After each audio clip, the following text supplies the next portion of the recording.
Let's do it. The All disturbing right, case of the while we Amazon were review here, killer. all right? I'm letting you guys know My there's sergeant trigger warning here. Like there's gonna be, you're gonna see some images of someone in served a search shackles, warrant on your property. kidnapped. Okay? We have Kayla. Excuse me? We have Kayla in your property. She was locked in a I told container. you. Okay? She has told us that you shot and killed Charlie. Okay? So at this time, I'm going to need you to stand up and put your hands behind your back. He's already You're handcuffed. Okay. You're under arrest right now for kidnapping. What's up, Iwu crew? It's the Raven, here to share another shocking, interesting, or just strange but very true story with you. This is Todd Kohlhepp. Between 2003 and 2016, he murdered at least 7 people in South Carolina, and his story is one of the most bizarre I've ever heard. What you're seeing is Todd's taped confession, and less than a minute in, he says this. I'm just thinking it's kind of funny. What? At the ending of all this, Right. you've helped us, me get back with my mom, Right. and I'm helping you solve a problem that just cleans the books up. You see, Todd agreed to tell the truth about his crimes in exchange for a few things. First, he wanted to talk to his mother and give her a photograph, and second, he wanted to transfer money to the college fund of a friend's child. There's probably not a lot we're going to be able to do for you. I know. Giving you a clear conscience is one of the only things we can. Honestly, I'm not worried about my conscience. You gave me what I wanted. What I wanted was to have the opportunity to take care of my mom, whether my girlfriend accepts it or not, to at least attempt to take care of her and her kid. Do you still want me to reach out and talk? I have not yet, but do you still want me to reach out and talk to her to see if she wants to come see you or talk to you? If she would, please. Okay, I will. The biggest thing is, please let her know that whether I screwed up, I can't fix it. Mm-hmm. You'll notice he seems pretty friendly and gregarious on the outside, and the more I learned about this case, the more I realized that's kind of his whole persona. You see, if there was one word that I could use to describe Todd, it's cocky. He likes getting his way and receiving praise for his actions. In fact, many people theorize that the only victim who managed to escape Todd with her life realized this very personality trait and used it to stay alive until help could arrive. Her name is Kayla Brown. On August 31st, 2016, 30-year-old Kayla and her 32-year-old boyfriend Charles David Carver went missing. They just decided to move in together after a few months of dating, and in order to start building their new life together, the pair was looking to pick up some extra work on the side. Kayla goes, "Oh, I know the perfect job. There's this guy, a real estate broker who I met through one of my exes a few years back. I'm sure he'll have something for me." And he did. Todd was a very successful man in the area after all, and he put Kayla to work cleaning houses for his listings. She was stoked to have the additional income, and the deal only got sweeter when Todd said he had a job that both she and Charles could take on together. This time, it was clearing brush at his own 95-acre property, which was only about 8 miles away from his actual residence. When Kayla and Charles arrived, Todd simply instructed them to wait outside while he went into a garage on the grounds to get something. As they stood alone in the creeping silence, neither one had any idea that these few quiet moments. Murderous real estate developer, boys. Let's go. Let's get it.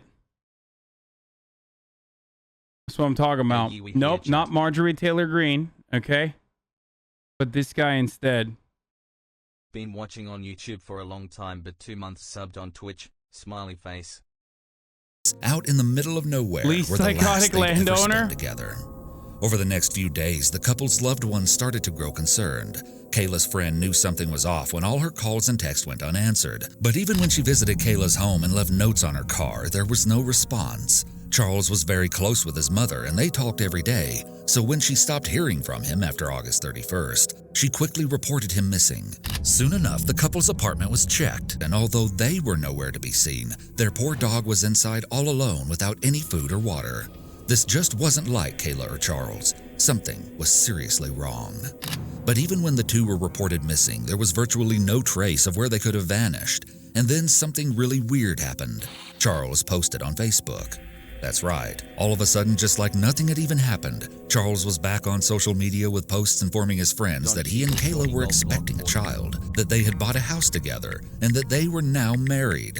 He apparently also shared out-of-character posts about digging holes, sword violence for some bizarre reason, and chillingly the final lyrics to the Eagles song Hotel California, which finishes, "You can check out anytime you like, but you can never leave."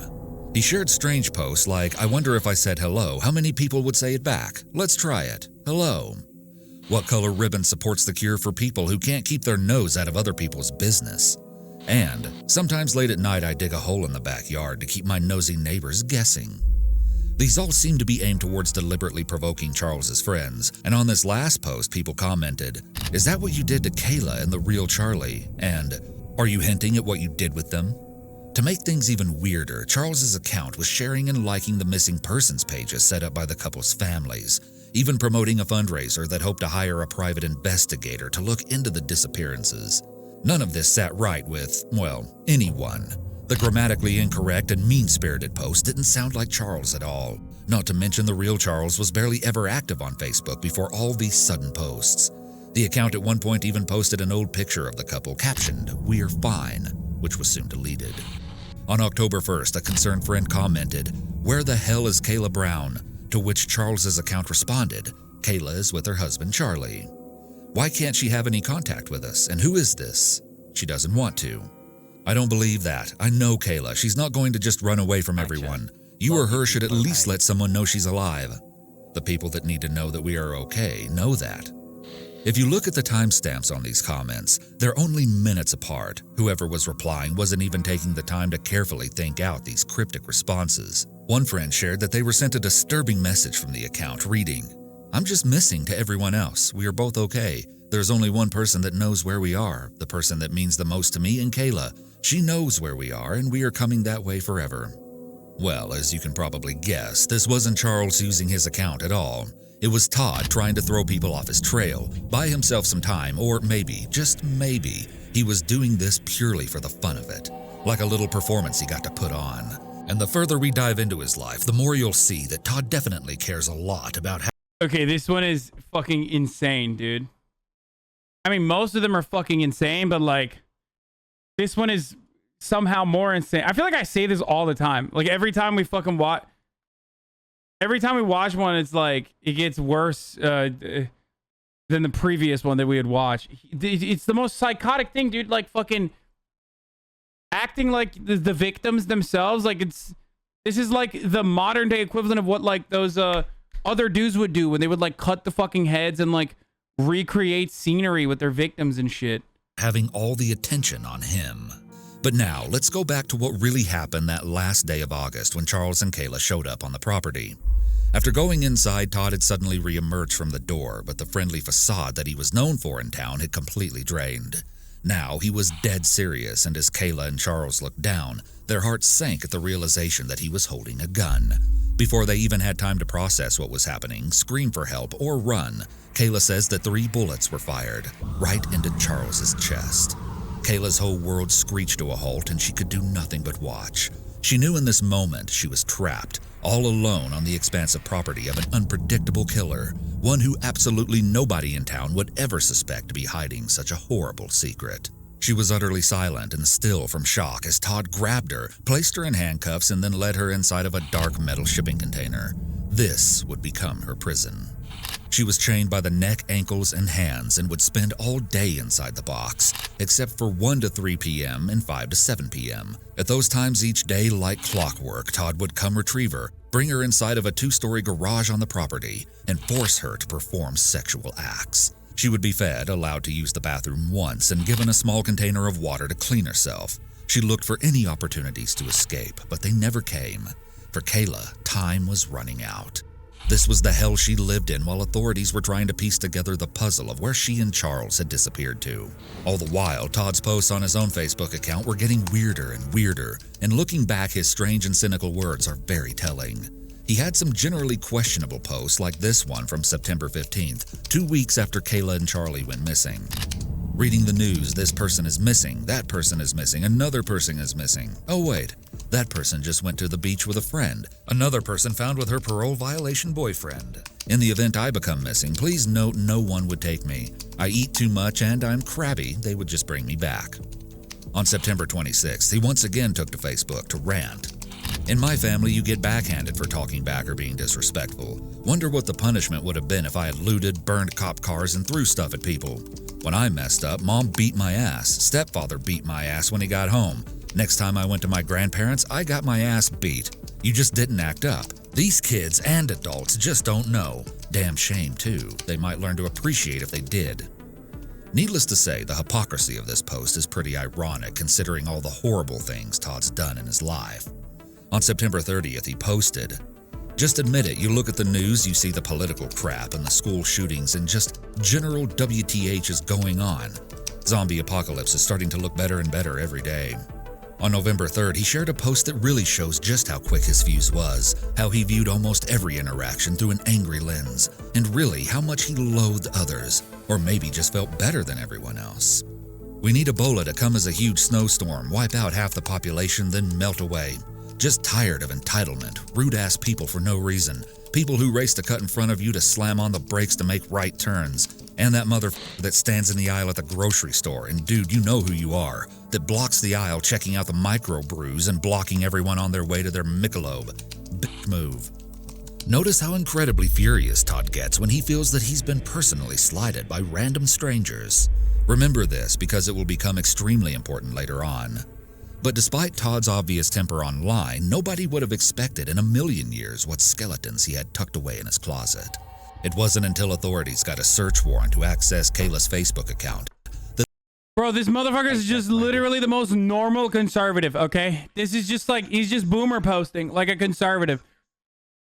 I swear to God. The picture would come together all at once. Investigators began searching the online profile for clues, and that's when they saw conversations between Kayla and Charlie about the job on Todd's property on August 31st.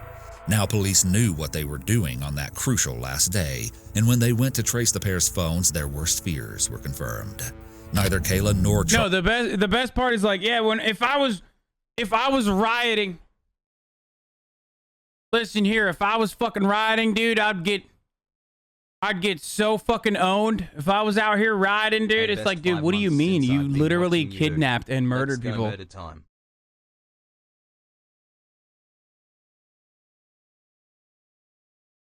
You fucking kidnapped and murdered people, dude. It's just, yes, it is chicken curry as always. Charles had ever left the area of Todd's property. Police now knew exactly what they had to do, but not one person was fully prepared for what they might find. At about 8 a.m. on November 3rd, one group of investigators went to Todd's house, where they spoke for a while with the man, both sides remaining a bit guarded, unsure what the other side was hiding. As Todd was questioned about what he knew concerning the missing couple, Kayla and Charlie, he didn't know that another team of investigators was simultaneously arriving at his 95-acre property a few miles away to scour it for evidence. However, at this time, the authorities who were with him did reveal to Todd that they knew the cell phones of the missing persons had last pinged on his property. Todd responded, "You're trying to find the girl." The detective corrected him that they were looking for both her and her boyfriend. Guess Todd slipped up there, as he was the only one who knew Charlie was already gone. We have a search warrant, okay? For your residence and your car, okay? We are mainly looking for your cell phone, okay? Well, me and at least him need to go in with you.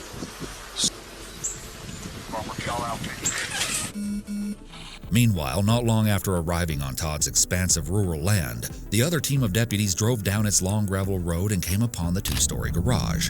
When they went inside, they were immediately concerned to see that the makeshift living space was adorned by shackles.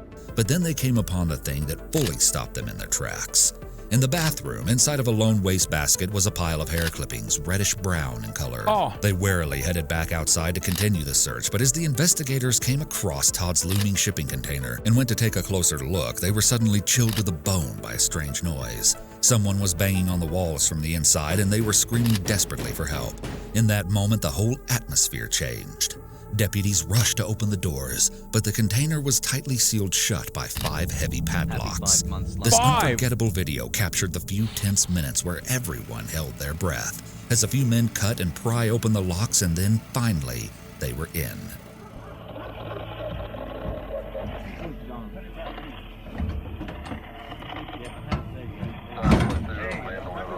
Watch out, y'all move.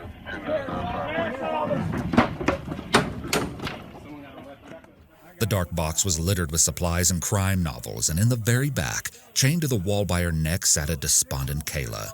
On top of the dog bed she'd been made to sleep on for the past 2 months, barely able to move as her restraints had forced her to stay sitting up almost all the time during her captivity. The investigators try their best to console Kayla as they get bolt cutters to set her free. Just a girl. How are you, honey? This is bolt cutters. This is our investigator. He's a paramedic. Oh yeah. Okay, we're gonna get you out of there. Okay. Just hang loose for me. Anybody got? I need a handcuff key. Handcuff key. I got it right here. Hold up. Y'all slide back. Hold on. He's got a light. We got to take photographs. Randy, let me see your light, Randy. You can put your hands down, sweetheart. You're okay. We're here. Okay. But despite the extended trauma Kayla had just endured, her immediate response to being rescued was clear, coherent, and calmer than anyone could have expected. Her strength in this footage is beyond admirable. Do you know where your buddy is? Charlie? Yes. He shot him. He shot him? Who did? Douche. Todd Colehep shot Charlie Carver 3 times in the chest, wrapped him in a blue tarp, put him in the bucket of the tractor. Oh my God. Locked me down here and I never seen him again. Okay. He says he's dead and buried. He says there's several bodies dead and buried out here, and he says that the dogs will be ruined if they go looking because there's red pepper. We're going to step you out, sweet. Because there's what? Red pepper. Okay. Tell the dog people that. He says No, there's pepper everywhere around the car. The car's supposedly in a ravine under the land. Okay. The investigators at Todd's house were alerted of the shocking discovery, and they quickly confronted Colehep, letting him know the jig was up. They had Kayla, and there was no weaseling his way out of it now. All right, this is where we're at, Mr. Colette. While we were here, all right, my sergeant served a search warrant on your property. Okay? We have Kayla. Excuse me? We have Kayla. Time to start In your banning property. chat and trying to get banned. She was locked in a container. Okay? She has told us that you shot and killed Charlie. Okay? So at this time, I'm going to need you to stand up and put your hands behind your back. He's already You're handcuffed. Okay. You're under arrest right now for kidnapping. The other cops already fucking handcuffed him. All right, they're continuing to search your property. They're going to continue.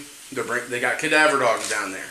Okay. If you want to help yourself, tell me where Charlie's at, so we can go find his body. That's pretty much where we're at right now. Okay. Do you want to help yourself and tell me where the body's at, so we can go recover Charlie's? What now, motherfucker, huh? Guess what, bitch? That guy who's fucking standing between you and Michelob Ultras, that guy didn't fucking murder anybody, okay? Yeah, I hope you're happy, you sick fuck. Body. No, sir. Yeah, no more Michelob Ultra for you, dude. No, sir. Okay. Why'd you shoot him? I didn't shoot anybody, sir. Okay, why'd you lock her in a container in your property? I was talking about. She's on your property right now, locked in a container. They just got her out of they called it a specific Shipping name. container. Connex box. She was locked in a container in a Connex box. They got her.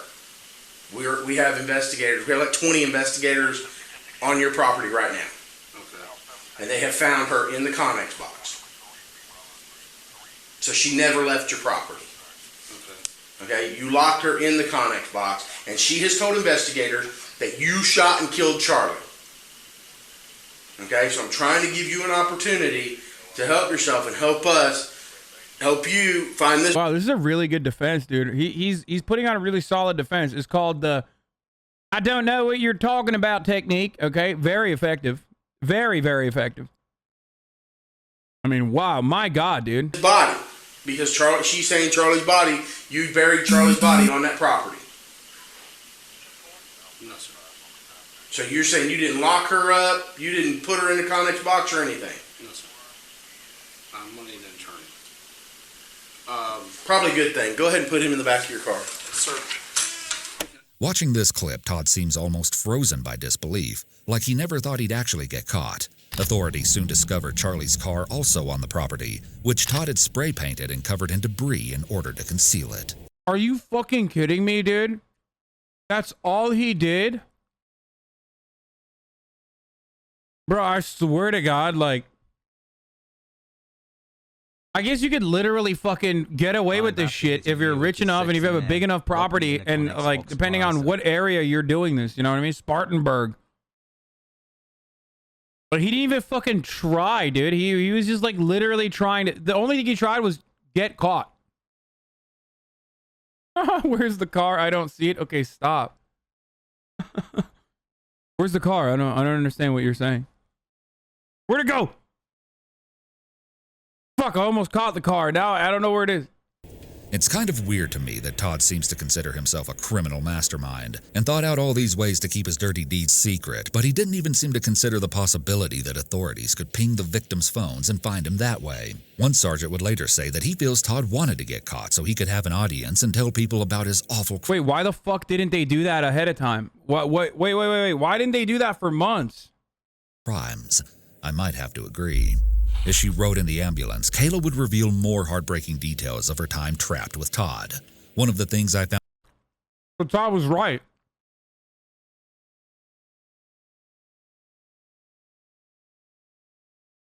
They were like kind of not wrong. Like that's how fucking dumb the authorities were. Found most disgusting was the harrowing way she described the sexual assaults. Most of the time, do whatever out of me you wanted sexually again. And I refused to do anything that he wanted.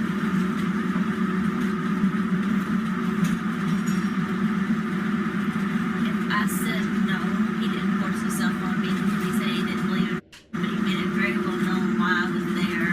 What the and fuck? If I wasn't useful, that I wouldn't need to be kept any longer and that he would shoot me. This is seriously one of the most evil things I could ever imagine. Cops are like, wait a minute, I don't understand. German leftist represent. Cops are like, yeah, we do that on a daily basis. Is it still legal in South Carolina to sexually assault your, like, rape your suspects? Let's see.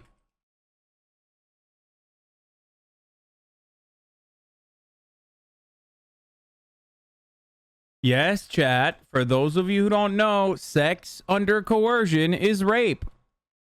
Cops, until recently, in many different states, could legally have sex with their suspects.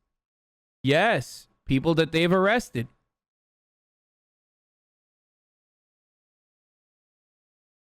Okay, never mind. Wait, hold on. Police sexual misconduct, a national scale study of arrested officers. Hold up.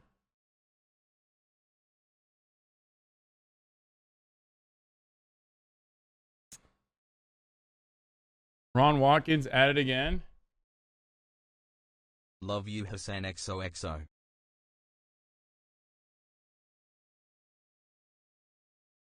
Let's see. This is most definitely bullshit. New York only like a couple years ago made it illegal for cops to have sex with their suspects and people that they've imprisoned in sexual assault in general. If you didn't know that, well, welcome to fucking reality, okay? New York. Fact check. Sex between police officers and their detainees isn't illegal in many states. Claim in 35 states, police can legally have sex with and rape detainees if they claim it was consensual. As their eyes on the police reform viral, da-da-da. So what are they going to say? It's like, oh, here's the consent loophole in New York. Our rating, partly false. We rate the claim that police officers can legally have sex and rape individuals in their custody in 35 states partly false. Rape by anyone is illegal in every state. While it was true that 35 states did not have laws explicitly criminalizing sex between officers and detainees in 2018, many states have since passed legislation that criminalizes it. Wait, how is that partly false then, dude? What the fuck? 2018 is when we decided, you know, we probably shouldn't do this. Now, the second reason for why they have this, is because cops will do like sting operations on sex workers, in which, you know, some of them fuck the sex workers, shit like that.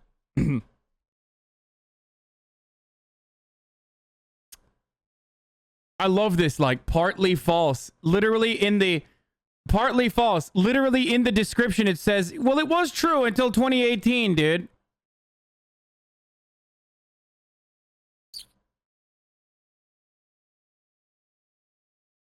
Bullshit. It's a morale thing, like Ashring not having sex with his patient, nothing to do with rape. You do propaganda bullshit now. Wait, what? Daddy. What?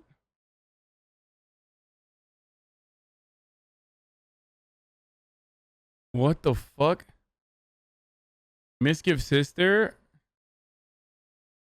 Didn't you used to blame people living and referring to the past? Has Hassan reacted to JCS Andy Lee yet? Andy Lee already? Checked the Andy Lee one already?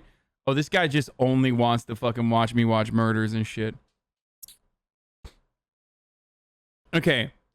Cops, under any circumstance, under no circumstance can a police officer have sex with their fucking detainees.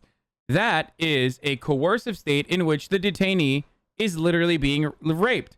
Kind of like labor under coercive circumstances, such as prison labor, is widely regarded as slave labor. Okay? Just because you personally don't seem to appreciate it as such does not change the reality. Okay? If you're under duress, and the person who literally holds the keys to your freedom is telling you, I'm going to fuck you, there is no way that you can consent. It's like having sex with someone who's absolutely fucking drunk out of their mind, blacked out drunk.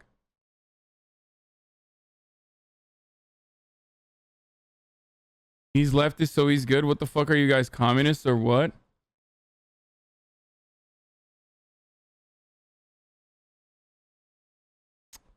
What a bad take. You can still easily consent. You missed my point. I didn't see your point. I don't know who the fuck you are. I don't know why you think I read your point and missed it. Okay?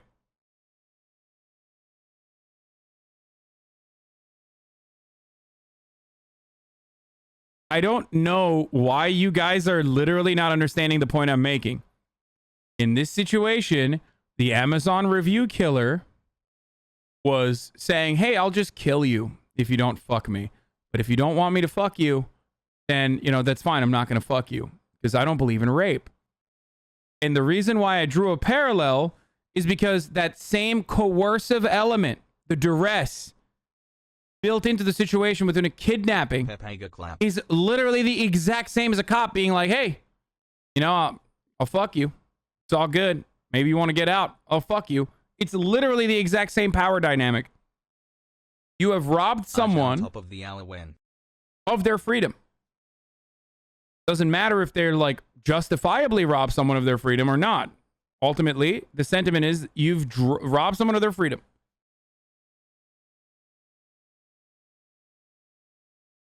An arrest is a kidnapping? Yeah, an arrest is technically a kidnapping. It's just the justifiable one in a lot of circumstances.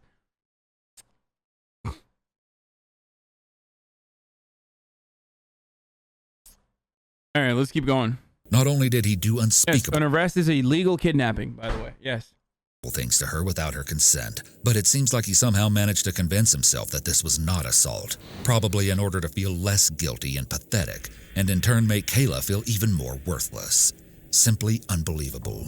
And it just goes to show, once again, the mental gymnastics a narcissistic person like Todd would do to believe that his victim genuinely wants to be intimate with him, even though he's literally putting Kayla's life on the line if she doesn't comply.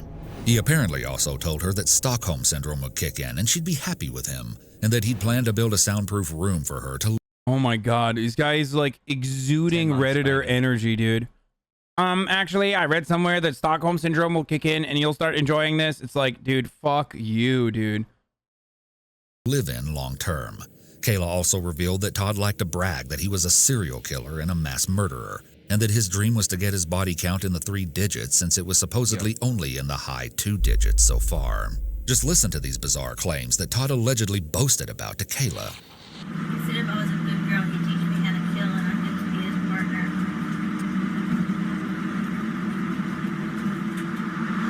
He said he used to kill people for the government. He said he was a paramilitary contractor, and that when he got home, he just couldn't keep from seeing the bad in everybody. Oh my god. Getting upset about people fucking protesting, calling them rioters. Incredibly active on Facebook constantly. Dude, this guy is... Oh god, it's doing the thing again. Oh god, it's doing the fucking thing again, chat. I hate it when it does that thing. I hate the CC like catches what I'm saying. It's fucking creepy. Anyway. LARPing is a fucking paramilitary contractor. It's literally just the textbook fucking... It is the textbook 60-second ad break that I just remembered, so I'm shoving in here, okay?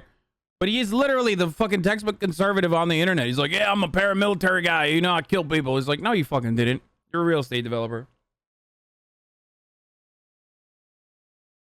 Okay. Yeah, my dashboard is open, and my dashboard has my stream. So it's like automatically picking up the audio from my stream, I think. Anyway, listen, folks, it's top of the hour. Every hour, it's time for a 60-second ad break. If you no longer want to see the ads, all you need to do is subscribe. Okay.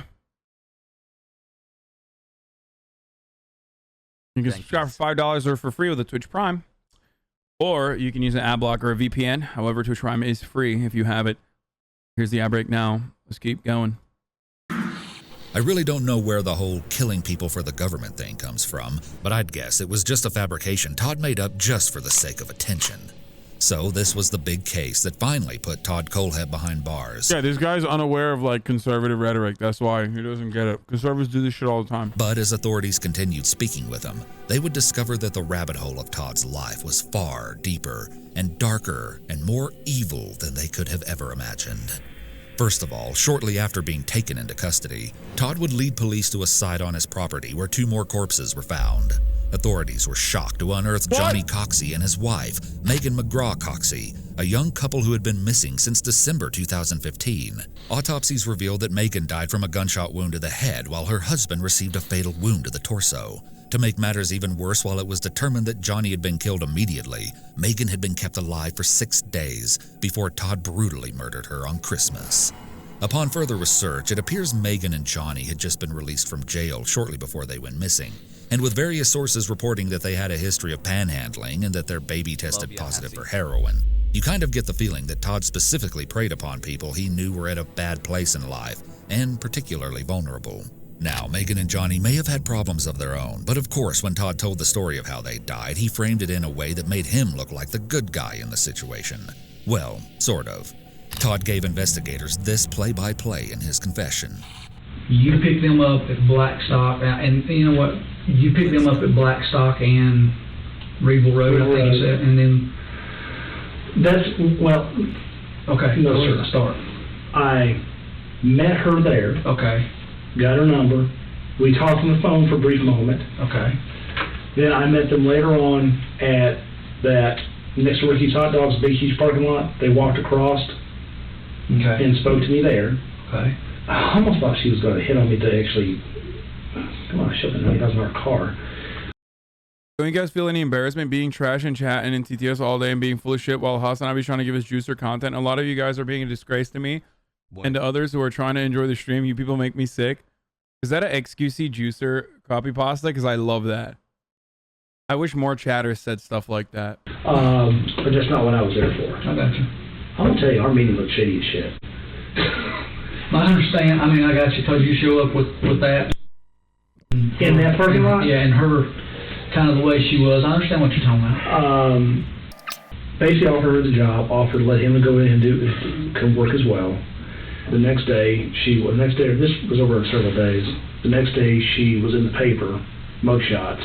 I guess you guys had arrested her for meth or some hair. I don't know. Something was in her bloodstream, and you took her kids away. Okay. I asked her about it, and she informed me that, yeah, she had drug issues, and with that. Okay. I still was going to give him a chance. You know, I get happens to people, it's hard. I get it. And I picked him up, and I drove him to my land of kids' supplies, and got him down to my building, and that's when Johnny pulled a knife out, and you shot him. I shot him. What'd you do with his knife? Oh no, I don't keep that kind of crap. You just threw it out? Yeah, I got thrown out. Okay. What did she do when you shot Johnny? What did she do when Johnny pulled the knife out? What did she say? Nothing. So you think she was planning on the planning of this? He's so smart, but doesn't realize that, like, you can fucking do an autopsy and figure half this shit out. It's a lie. I think she entirely was in the plan of it. Okay. There was no, oh, Yeah. Johnny, what are you doing? There was none of that. This was, her actions were, she knew he was doing that. They saw a guy who had a shitload of money, driving a car they can't afford. They didn't even have a car, and they were going to get something. So then you shot him how many times? Shot him twice. Okay. Thank you, Ella FH, for the 5 gifted subs. When he dropped forward, I went around him and put another one through his spinal column. Okay, and you shot. Bro, this is like, he's literally living out his like conservative fantasies when that's not what happened. You know what I mean? Like, he's just basically living out his fucking fantasies. Like, this is how he imagines he would fucking behave in a situation where he's like being attacked or something. So he's just LARPing. Not exactly. Do you believe Todd's version of events? To me, it seems like he could have easily done the exact same thing to this couple as he did to Kayla and Charles. Just attack them unprovoked in order to keep the female party to himself. Even the way he tells the tale seems like an excuse to humble brag about how much money he has. After all the heartless crimes Todd has committed against innocent people, I just don't know if I can buy this. But it is true that Megan and Johnny had a sketchy record, and it's not too unbelievable that they could have tried something.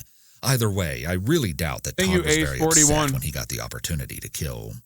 Next, Todd goes on some random tangents about how his property and storage container was never supposed to be used for such gruesome purposes, which is just a pretty bizarre topic to ruminate on after everything he's done. The Connex was not meant to be a cage. Okay. All that change was after the fact. Okay. Connex was designed for my food and my weapons. Oh, there it is. And he's a Y2K doomsday prepper. This guy is like, this guy's everything, dude. This is awesome. This guy's literally everything that conservatives are. Like, wrapped up into one big fucking tubby meme, okay? And to secure my four-wheeler before I had the building built. Okay. The back area that's all wood, that wasn't designed for them. That was designed for my stuff. Okay. Until last. Why are you telling this? Is this to imply that like you were? I was actually saving them, officer. I was saving them from doomsday.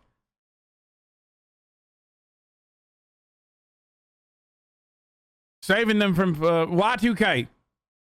Thank you, SMax10 for the 10 gifted subs, and thank you, Sepsis Bear, for the 5 gifted subs. Week there was no ceiling on that. Okay. I put that in because she was cold. Kayla was cold. And Todd just loves talking about all his stuff.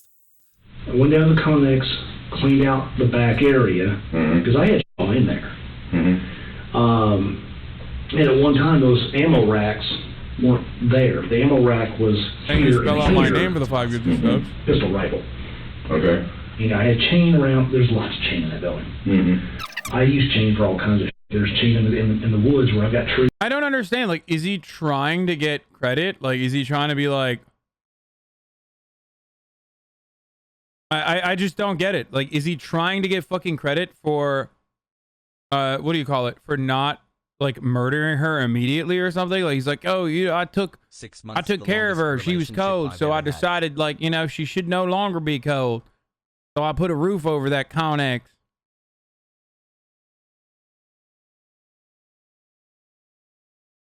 Trees would come along that are starting to lean towards my fence, and I'll put a chain around it, hook a come along to it, and start working it this way, and over a period of time, it'll fall away from the fence. Okay. So chain and cable and that kind of stuff, I got a lot of it. Okay, let's pause right here. Todd is obviously very proud of all his gear, and he clearly has kidnapping down to a science. But before we go any further with Megan's story, you need to see the backstory to all this equipment. And it's actually... So now, are we now going to find out why he's called the Amazon review killer? Because, oh my God, dude, I've been wondering, it's been 25 minutes and I'm like, why the fuck haven't we seen anything from Amazon so probably far? The most bizarre thing about this entire case, the Amazon reviews. Yep, that's right. When investigators looked into Todd's internet activity, they discovered something absolutely insane. Todd had been buying the tools for his crimes out in the open on Amazon, and he left public reviews where he described exactly what he was using them for. The crazy part is, anybody who read these creepy reviews probably laughed it off as just some dark humor. On a master padlock review, the review read, "Solid locks have 5 on a shipping container. Won't stop them, but sure will slow them down till they're too old to care." On a fixed blade, "Haven't stabbed anyone yet, but I am keeping the dream alive, and when I do, it will be with a quality tool like this." On a master lock, "Works great. Also, if someone talks back, go old school on them by putting this in a sock and beating them. They will not appreciate the hardened steel like you will. Works great on. Looks like he said shipping container. Keep in car for when you have to hide the bodies and you left the full-size shovel at home. Does not come with a midget, which would have been nice. Works excellent. Getting the neighbor to stand still while you chase him with it is hard enough without having an easy-to-use chainsaw. It's blacker than my soul and priced right." There was even a review that read, "Now my locks have locks. Place is Hotel California now." Guess Todd was a big fan of that song.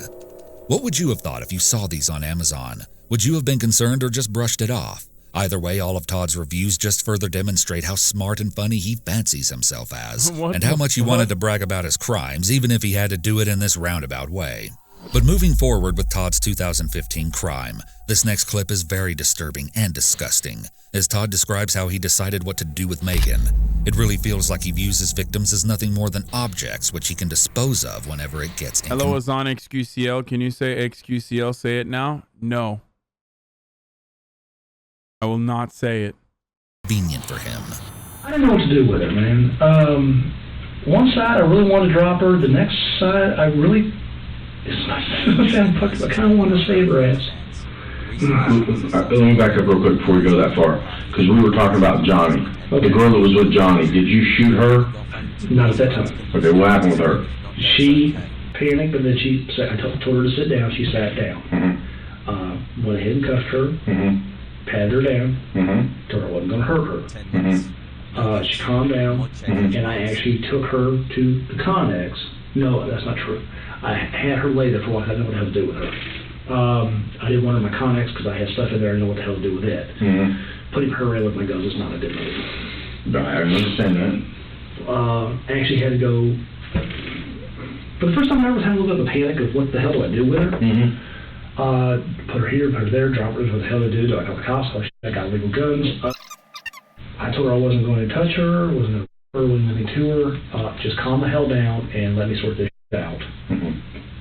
Somewhere between I did that, when I shot him, set the back, tight in the back, got her to calm down, and kept coming back and forth trying to figure out what to do, but I had her cuffed, and she wouldn't go anywhere.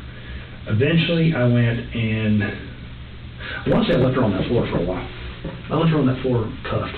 I wouldn't. Cops were like, "You could have gotten a job with us, brother, if you weren't doing, you know. Should have just joined the badge, brother. You should join the force." Because I didn't know what the hell to do with her. I didn't want her in the building. Okay.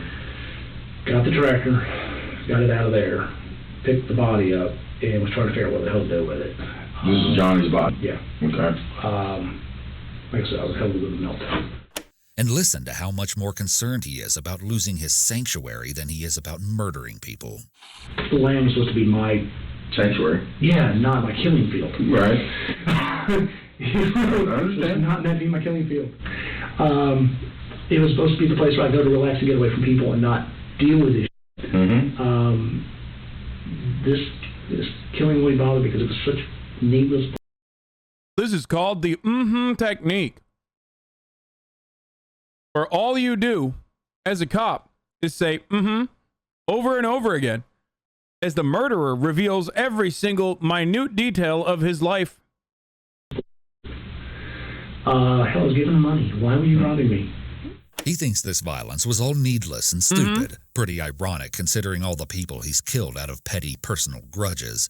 You'll see what I mean soon enough. It's all about what works for Todd. He goes on to nonchalantly describe burying Johnny, saying, "It was a lot more work than you think." Then he wasn't sure what to do with Megan. I tied her up, left her there, while I tried to figure out what to...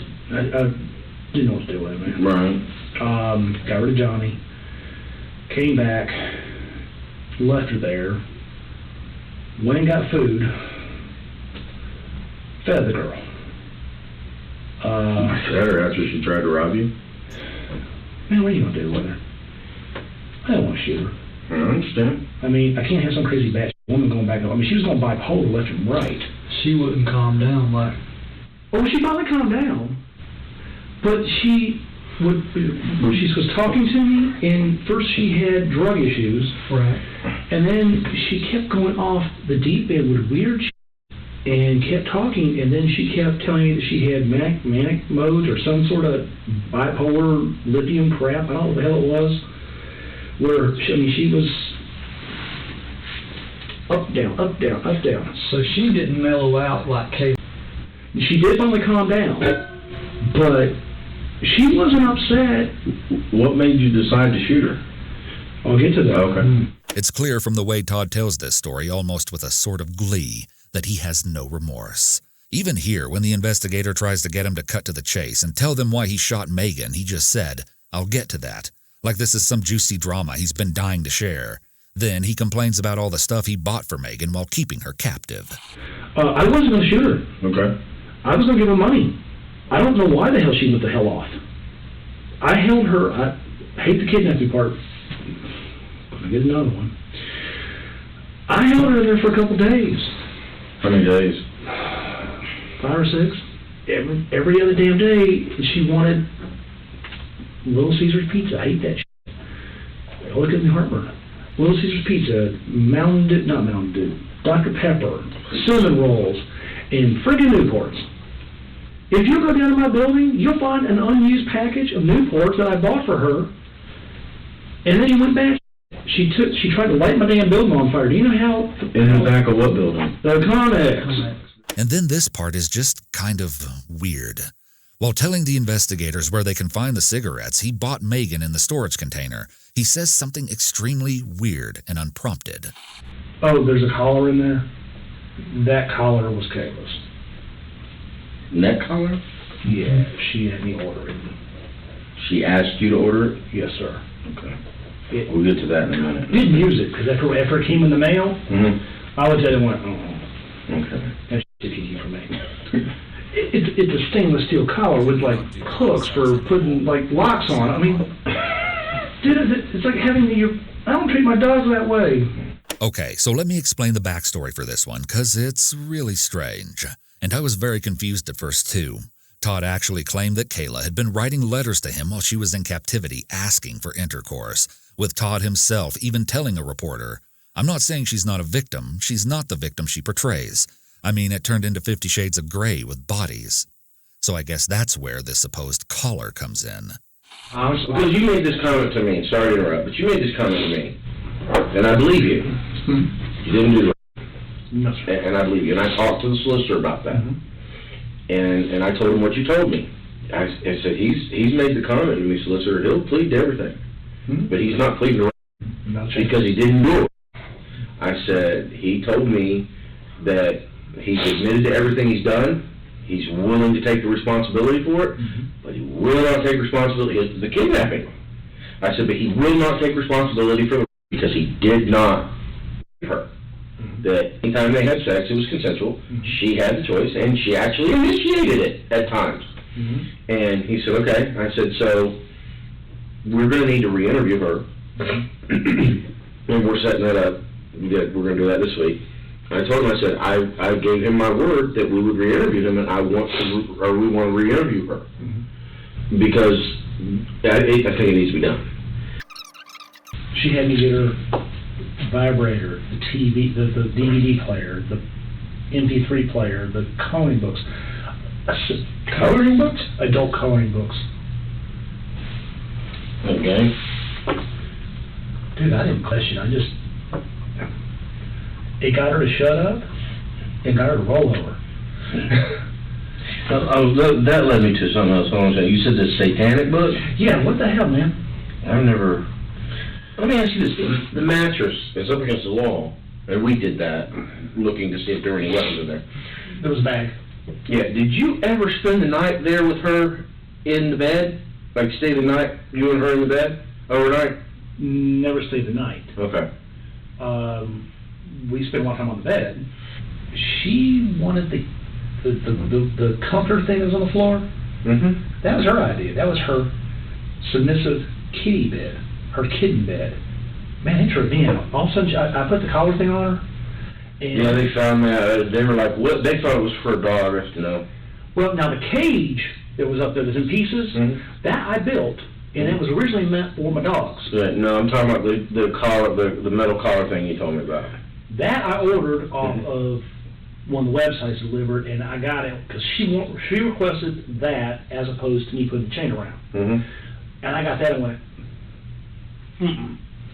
I went, that ain't going on, nobody. But she wanted that, and then the kitty bed, and she wanted this whole thing of explaining to me that I had to give her permission to speak to me, give her permission to look at me.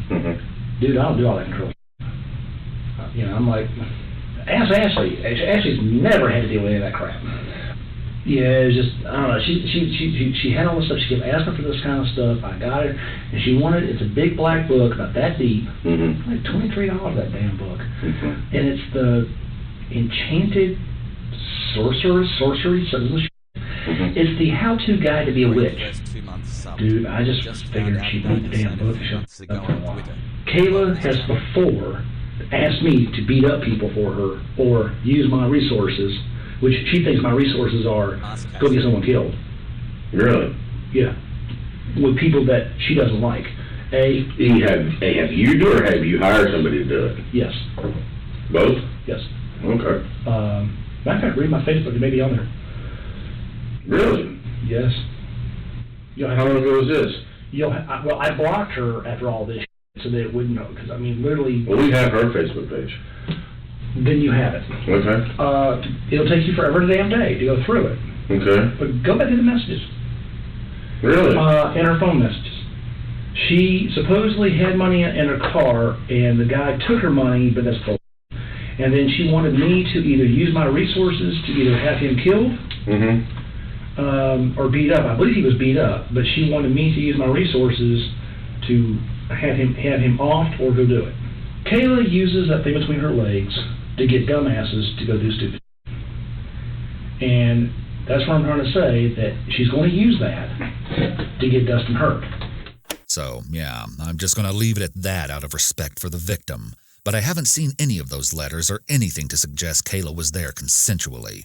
What I will say is that even if such letters existed, who's to say that Kayla wasn't just appealing to Todd's ego to stay in his good graces and save her own life?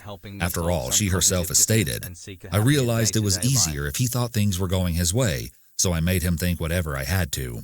Plus, Todd had reportedly warned Kayla that there was a woman who he'd kidnapped before her who hadn't been so lucky to make it out with her life, which brings us back to Megan. Unsurprisingly, Todd said a gross and totally unnecessary sexual remark about Megan, too, during his confession. Told her basically that if she would just chill the hell out. You don't know me. You don't know very much about me. You don't have... And last time I can check from what was online, she had a warrant when they were looking for her ass. I'll give you an envelope for $4,000. I'll drive you up to Dayton, Tennessee. I'll drop your ass off somewhere. If you got any common sense on this planet, you'll go left and I'll go right. What'd she say? Oh, she got so excited, I got my sucked. She did? Yeah. Okay. And it wasn't bad. I told her I would give her $4,000 and basically release her in Tennessee. Just go. Please, go. Don't come back. It's cringy and horribly sickening at the same time to hear him talk so proudly about these things. It's like he thinks the investigators are his buddies, which just shows how large his ego truly is. He goes on to say that he thought his plan to set Megan free would work since she didn't really know who he was, and because of her sketchy background, she... It's so fucking psychotic because, like, not only is he a gigantic piece of shit and a kidnapper and a murderer, but then he's also talking about this as though, like, she was into it. Like, what is he thinking? He's just like, he thinks that, like, you know, maybe if I chum it up with these cops, they'll think like, hey, we do that all the time too. Fuck it. Yeah, let's just let you go. And, like, can you imagine fucking being the victim in that situation and, like, hearing that shit in the court when they're using it as evidence? It's like a fucking double jeopardy, okay? It's like, not double jeopardy, sorry. It's just, it's like doubly fucked up. And not only that, but the other thing I was going to say is like he's basically just fucking bragging about this shit to the cops about like what he did. He thought about Stockholm syndrome to kick in eventually, but he wasn't even able to do it. That's the thing that I'm trying to say, is that like he literally was like, hey, Stockholm Syndrome will kick in eventually. It never fucking did, dude. It literally never did. He's such a fucking gigantic, pathetic piece of shit that he couldn't even do Stockholm Syndrome. Okay? You know what I mean? Like, fuck. Monthly multiplier, not double jeopardy. Yeah, he's so fucking shitty, he couldn't even do Stockholm Syndrome. A recognizable diagnoses for people who are like kidnapped over an extended period of fucking time. Nuts. It's just average conservative, I swear to God.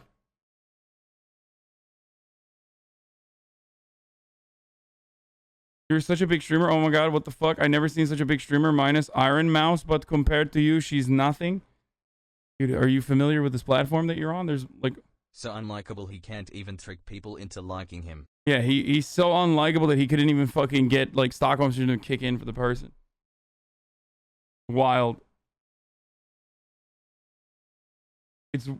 But not as wild as like fucking crying about the shit he had to buy for her.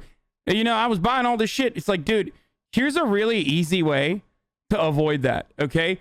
Don't fucking kidnap people. I don't know. It's kind of like how you can avoid the ads at the top of the hour that come at the top of every hour. You know what I mean? Like, just fucking subscribe for $5 or for free with a Twitch Prime. If you have a Twitch Prime, it's free.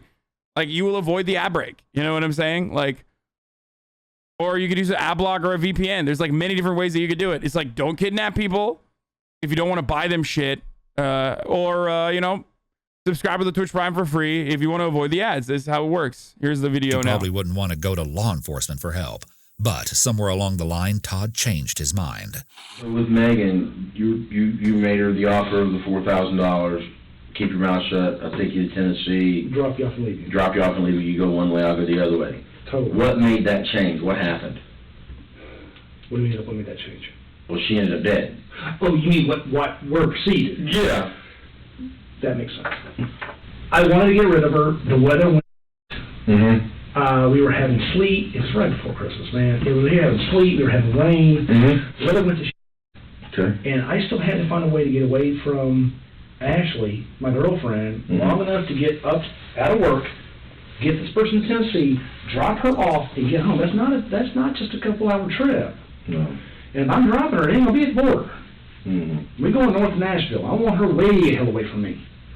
She was gonna take it. She was happy. She was happy as hell for like 2 days. Okay. She was happy as hell. I just couldn't get past the weather. Okay. The last day, I went over there, opened the Connex up. She burned half the freaking building.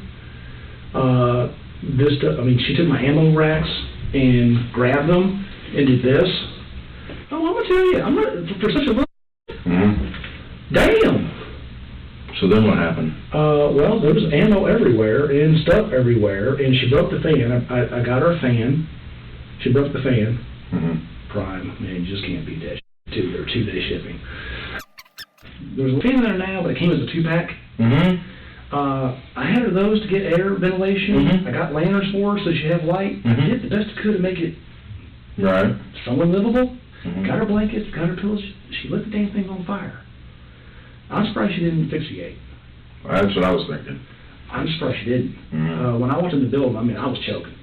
Went to get her out, and then all of a sudden, it's like I had a caged animal on my hands. I don't know what the hell. She went from, I'm so freaking happy in the world to be, I'm going to go to Tennessee with money, and I'm going to restart my life, and thank you, Mm-hmm. to bad crazy. At that point, I tried to walk her out of the building. I just had enough. I walked outside. I was trying to calm down her, what the hell to do with her, what to do with her. I didn't know. Mm-hmm. I came back in the building. She was going nuts. It wasn't like she was emotional about the situation. This has been days. It wasn't much about that. It was just like serious chemical imbalance. And she walked outside. I walked her outside. And when I walked her outside, I put a 40 in the back of her head. What gun did you shoot her with? Same one. That you shot Johnny with? Mm-hmm. And that's a Glock. And that's the same one you shot Charlie. It's not my favorite gun. It's a handy gun. A handy one. It's very effective, especially if you shoot 180 grains. And sadly, that's how things ended for Megan. Todd's temper got out of control, and just like that, Mr. Nice Guy was no more. Later on, a former co-worker of Megan actually revealed that the victim had met Todd while working at her Waffle House job. And when authorities started digging deeper, they were told that Todd would act so creepy at the restaurant. And bro, this guy is way too over-reliant on the technique, okay? This cop, like, what would he do if the criminal just decided not to tell him everything? Like, I feel like these cops have done absolutely nothing. You just, yep, that's right. That's crazy. Tennessee, oh, that's wild. That's far drive, isn't it? Very good. Inviting waitresses to his home and leaving large tips and a bid to get their attention. That a male kind of like me. That's crazy technique that I use. Actually started taking Todd's orders whenever he'd come in, just to keep the waitresses safe and more comfortable. Another detail concerning Todd's romantic life that will send a shiver down your spine is something Kayla revealed when rescued. So apparently Todd had had an ongoing relationship with a woman named Holly for about 10 years. Sources say it was an affair and that she was actually the person who paid for the storage container Kayla was trapped in. But Holly never suspected that her lover was hiding a gruesome second life from her, saying only that he gave her a lot of attention and made her feel very important. However, when Holly found out about Kayla's kidnapping and watched the footage of her being transported to the hospital, she was left speechless at this line.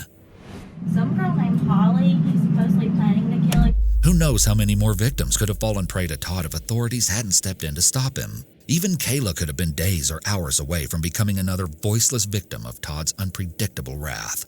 But you know, all these stories of how creepy Todd was while also simultaneously being a respected businessman in the area really caught my attention.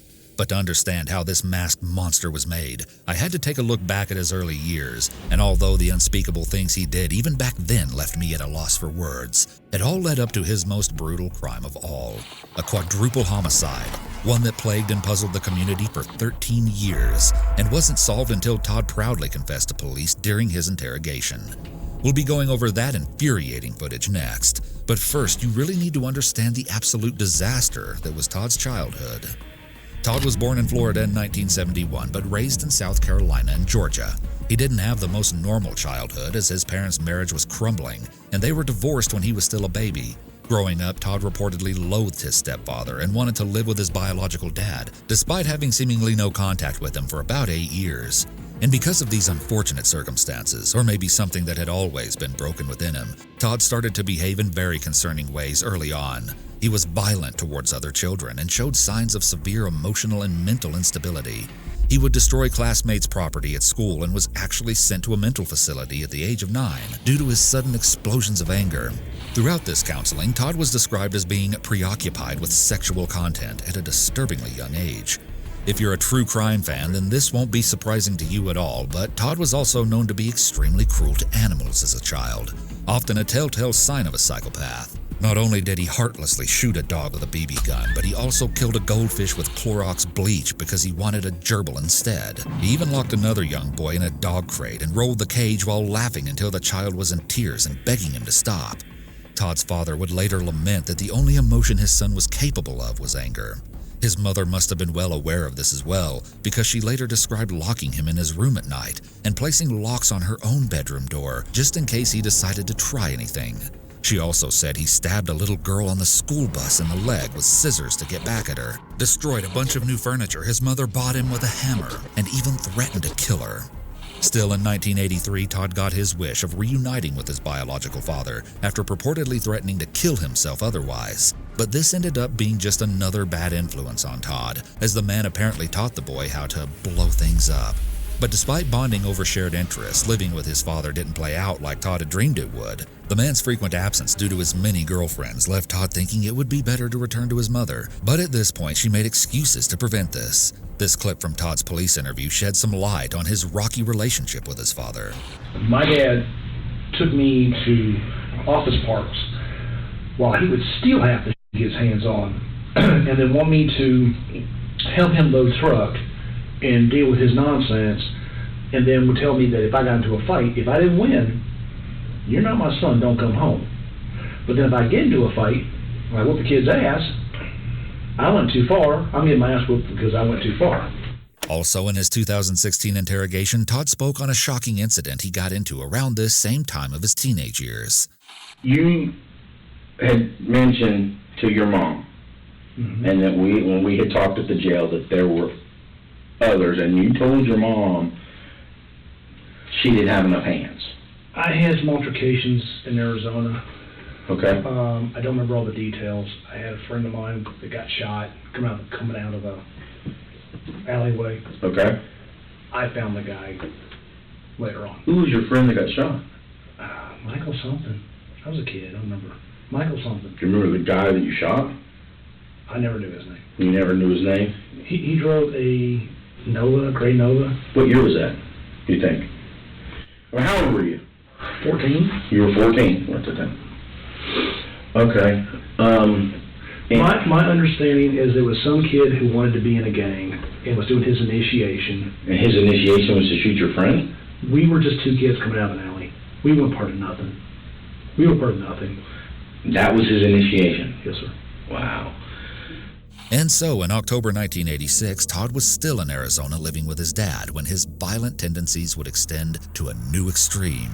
He was only 15 years old, but he managed to lure a 14-year-old neighbor girl whom he had a crush on out of her home by saying her boyfriend wanted to speak to her. Then he held a gun to her head, brought her home, tied her hands with rope, taped her mouth shut, and sexually assaulted her. After this, he walked her home and threatened her not to tell anyone what had just happened, or else he would kill her little brother and sister. I was like, those fucking violent gangs, man, they're so terrible, these guys. They're doing such violence, dude. You know, unlike me, when I do it, it's just, you know, it's just normal. Luckily, somebody ultimately... Just a complete psychopath, dude, at the age of fucking 14. Like, what do you do? What do you do with this guy? You can't. You just got to put him in the fucking freezer. You know what I mean? Just freeze his ass. Did call the police, and when Todd was apprehended, the first... Bro, I love this. This is my favorite thing, dude. I swear to God. My favorite fucking thing is just like people literally losing their fucking minds. Like, dude, please, add CC to the channel. Please, dude, please. It's like, and then when I have it, half the chat's like, it's not correct. If there's no CC on the fucking video, probably because it's not doing a good enough job. The CC is not doing a good enough job. Please, I'm deaf, you jerk. Motherfucker! If you're deaf, how did you fucking... What do you mean? You're literally hearing me then. Or at least you're like able to fucking read my lips. The fuck do you mean? I never wrote it out. Hassle. He's still talking. It's saying CC for you. I'm gonna fucking... That's not funny, man. That's literally not funny. There's like actual deaf people in the fucking chat.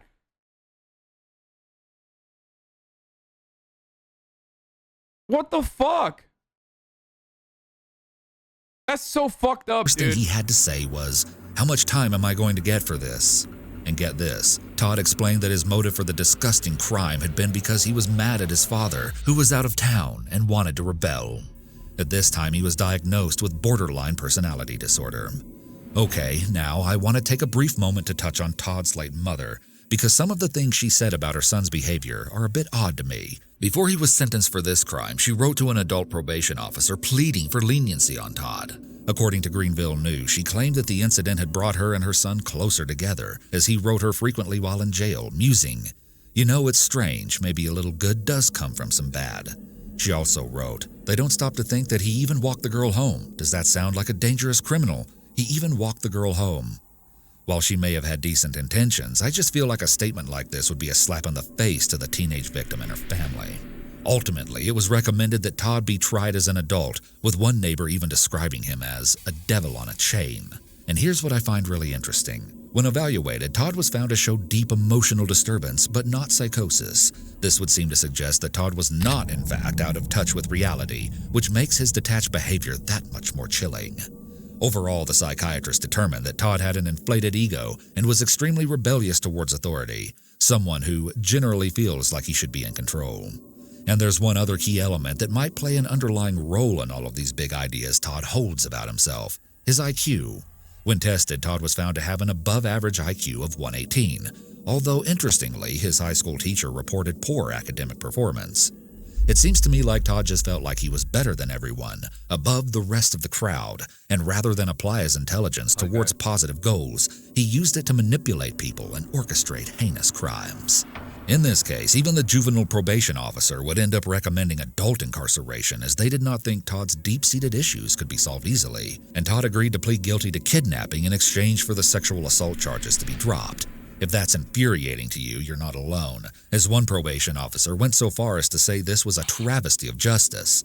Another official declared that Todd had little to no conscience and presented the greatest risk to the community. It appeared that Todd believed the world owed him something. Very few held hope that he could be rehabilitated. Well, as much as we can wish someone had locked Todd up for longer so he couldn't hurt anyone else, that wasn't the case.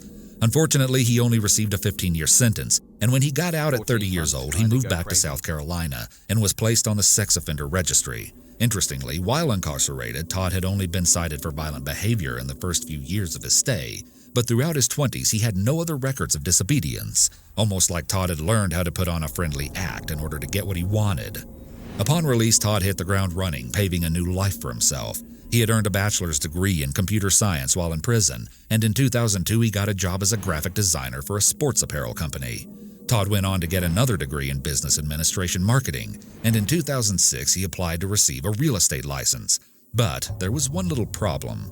Applicants were required to explain any history of criminal convictions in order to obtain the license. However, Todd had a clever plan. There was no background check in place, and so when Todd explained the felony on his record, he twisted things to sound way better for him than the reality. He painted it as a petty argument between his teenage self and his girlfriend, saying they broke up, and then her dog got loose, and then when they were looking for it, the girl's parents got worried and called police. He said the only reason he had a gun was due to concerns over gangs in the Phoenix area, and that the kidnapping charge was due to him telling her not to move while they talked this out. So, yeah. Just a complete lie, but a very deliberate one which fit all the parameters that would reasonably explain his charges without revealing the awful, ugly crime he actually committed. Well, this fabrication worked out for Todd, and after getting his bearings in the real estate scene, he even started his own business called TKA Real Estate, which employed about a dozen agents. His career was booming, and on the surface he seemed like a pretty charismatic, hardworking guy to those around him. But still, his darker side leaked through the cracks at times, and people soon started to take notice. Co-workers were very uncomfortable with how he would casually watch inappropriate adult videos at work for hours, and some women felt uneasy at the sexual innuendos he made to them. He even made a distasteful... Okay, so for the people who are watching this and going, dude, fuck this, like, you know, rehabilitation doesn't work, I need to repeat this, and I do every time we watch, like, criminal shit. But, like, this is an edge case. Like, this is a dude who is...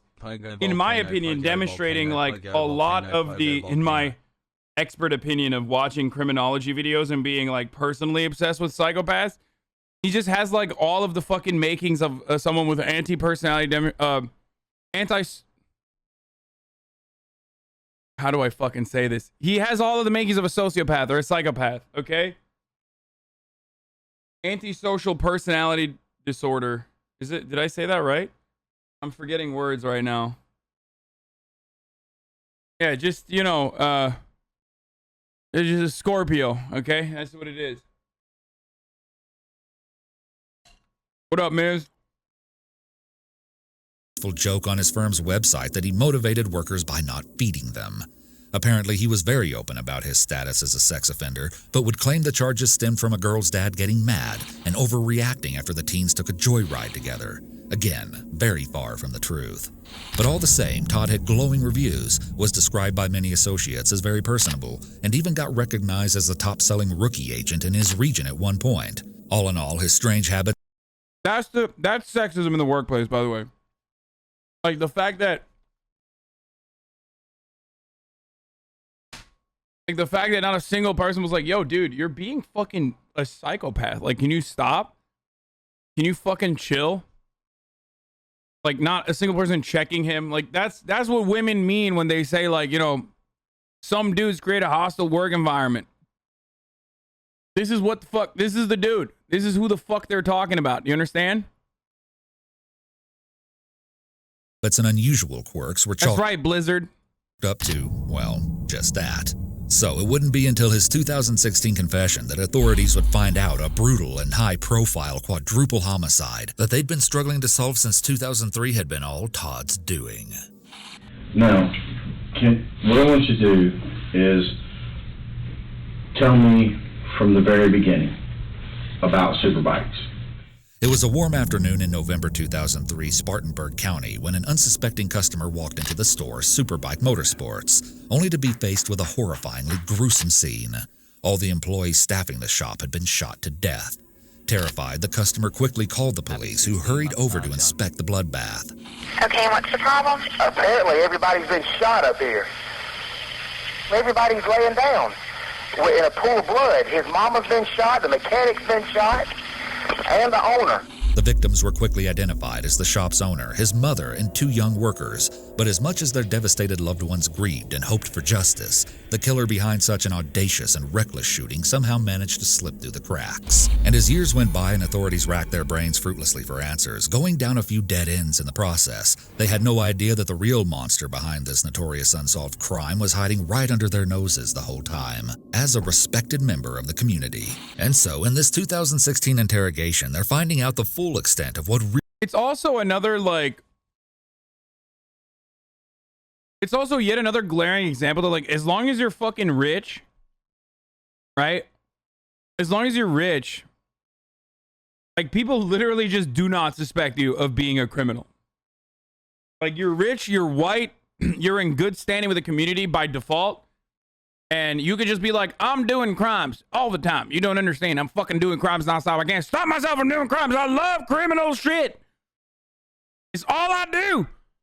People are like, yeah, there he goes again. He's being crazy. Okay, he's being crazy right now, you know?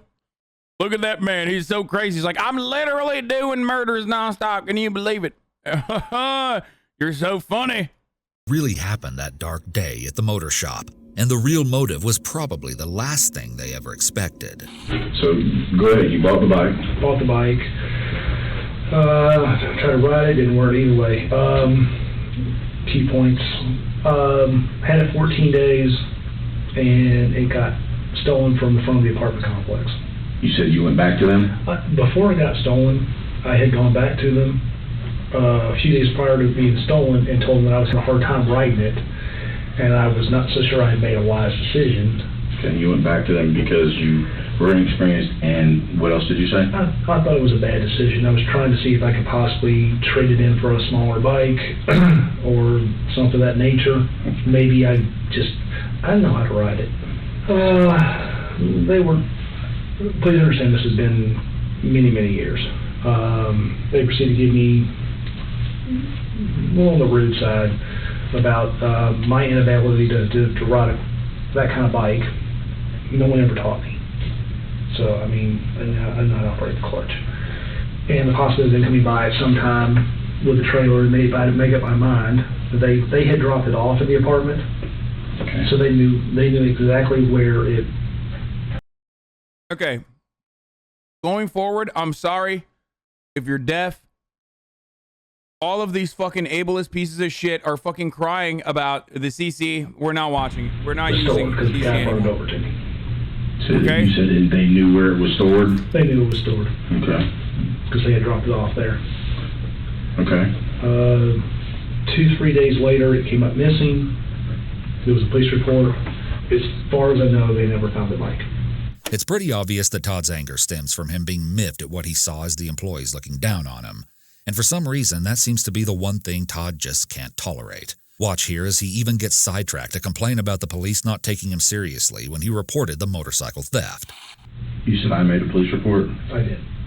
Actually, the law enforcement officer made fun of me. He informed me that that's a shame it got stolen before I got a chance to write you a ticket. That was the one time I didn't like you guys. Todd says a little while after that incident cooled down, he was once again making visits to the motorcycle shop. Got to Jonesing again for a motorcycle and started going back to the shop. During one of my times over there, sitting on one of the, I believe it was the manager, the owner's friend, the guy was a bit of an asshole. I was looking at the bikes and trying to let the earlier part go, and the manager started making some comments about the last one being stolen, and he said something about mine was on its way to Florida. I gotta point this out, but like, the wildest part of deaf chatters, or like chatters with who are hard of reading, like you can literally use the same fucking thing I'm using, and you can hear me talk, or not hear me, but like you can read me talk. Like you could just straight up use the exact same thing that I'm using. It's an incredible fucking tool. So whenever people fucking write like, dude, what the fuck, where's the CC? I'm like, well, dude, you have a fucking opportunity to be able to hear everything. Like, why are you fucking yelling at me? It just comes with Google Chrome. It's not like it's literally called live caption. It's on Google Chrome. It's a Google Chrome tool.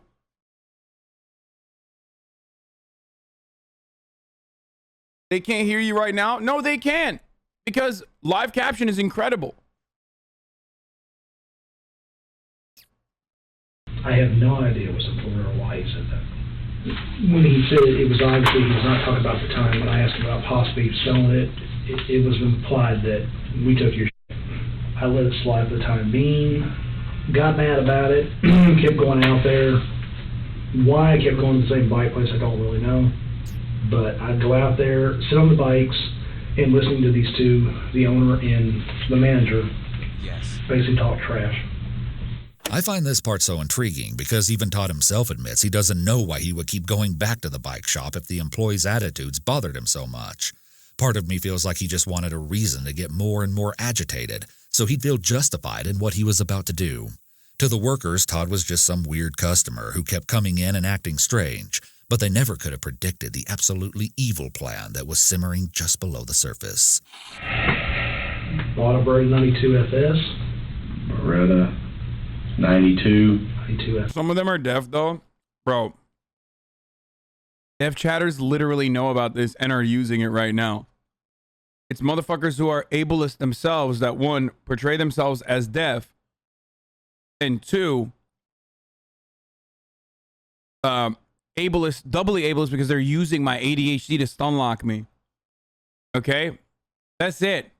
Guess what? If you're hard of hearing, and you're coming in here and writing about a bunch of shit in the chat, like, oh my god, why are you using CCs? You're not using CCs, when I already do. When you have every opportunity to use a CC service on your own, which you probably are using, you deaf chatters, or worse, non-deaf chatters, are fucking being ableist, because I have ADHD and I'm hyperfixating on, or whatever the fuck teenagers talk about nowadays, on bad comments, and you're writing it and you're taking advantage of my ADHD, okay? And it's ableist. 8 months. The ones who are ableist portray themselves as deaf, and then they're using ADHD to stun lock me. If you're hard of hearing and you're typing shit, I already use EC. Good one. Baba Jack draws. FS. 9mm. At the time, those only had 10 round mags. Yeah, I hit the deaf chatters the reverse Uno for ableism. That's right. Limitation, and the aftermarket Pro Mags were god awful. So how many? So you had 10 round magazine? Yes, sir. 3 of them. 3 10-round magazines? Mm-hmm. Although I've got quite a few of those Kydex. Mm-hmm. They work very well. Bravo Concealment. Mm-hmm. Highly recommend them. He gives a long-winded explanation Since when do you have ADHD? Dude, you've been a subscriber for 3 months. Shut the fuck up, idiot. about suppressors. A suppressor would shoot on a semi-automatic. The irony is, someone who's ESL, I need fucking subtitles to see. If you have a movable barrel. Okay. Otherwise, you have to use a spacer. I can't just like hear it. I need to have subtitles on regardless. He's understanding it, and you're just going, okay. Yeah. And then declares that he made his own. Dependability surpasses everything else. Okay. Years later, I actually learned how to make it myself, and actually mine were extremely dependable. Then what happened? It's almost funny how the investigators just cut Todd off whenever he starts to ramble about his accomplishments. I feel like a big motivator for Todd was getting the recognition he felt he deserved. So these utter dismissals during his big moment to tell his story probably feel like a big letdown. Anyways, here's where Todd finally tells the methodical timeline from the day of the crime. I left college, left my class. Okay. Drove to Bowling Springs, put the shoulder holster on at the CVS parking lot. I'm not going to worry, go to school. Got there, not everybody was there. Went in. Bro, this is also wild. Like, this guy did so many crimes, dude. He's like, hey, I'll tell you what, you think I just did this one crime? Guess what? I did like the same crime 4 times, okay? I've been in jail. I've done the crimes. I've done all of them multiple times. You understand me? That chain is holding on stronger than your belief in God right now, dude. I sat on a few bikes, did my usual, and doing my best to make sure that the paying customers were not there. Collateral damage is not cool. Todd really harps on the point that he didn't want to kill paying customers, which seems to be his way of painting himself as a sort of anti-hero, like he really seems to relish in viewing himself through this lens. You said you were waiting on what? This was during a time, as you know, that it was not busy. I chose time that was not after work, when I would have a lot of people in there. Did not want to shoot other people. Kind of funny. Kayla put on her paperwork when she was writing stuff out to me that she found a killer with a conscience and a kidnapper with morals, whatever the hell that meant. You remember that? Yeah. So you said I did not... After she said, I spent a lot of time thinking, going, wow, kind of, okay. So as Todd waited for who he judged as innocent people to leave, he was also waiting for one of the employees who he felt wronged him to... I swear to God, this is a video of like when conservatism goes to its last destination. He's like, he's such a LARPer. He's all in on like vigilante justice. He thinks he's in the moral right, even when he's doing murders and kidnapping. He has no respect for marginalized groups, whether they're like fucking addicts or women. And like thinks he's doing them a good deed by kidnapping them. Got put in my recommended. It's just final stage conservative brain rot. Like, show up. Once he was alone with the workers, Todd says he asked to buy a bike so that the mechanic would take it back to prep it. And then he says one of the most outrageous things the police had probably ever heard. That was one big building. Yeah. I cleared it in under 30 seconds. You what now? I cleared that building under. I love the chatter who said women are marginalized, question mark. Bro, we literally just watched, not 5 minutes ago, this man be like a routine sexual harasser in the workplace and create a hostile work environment for all the women that worked alongside him. And not a single person was like, yeah, that's kind of fucked up, dude.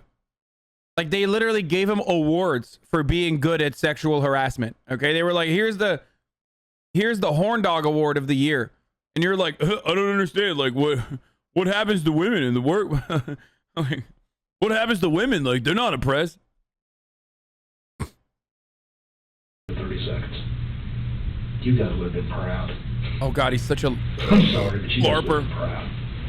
The interrogators brush off his comment. He's a cop LARPer, dude. Look at him. Story continues. He says he first went to the back where the mechanic was prepping a bike.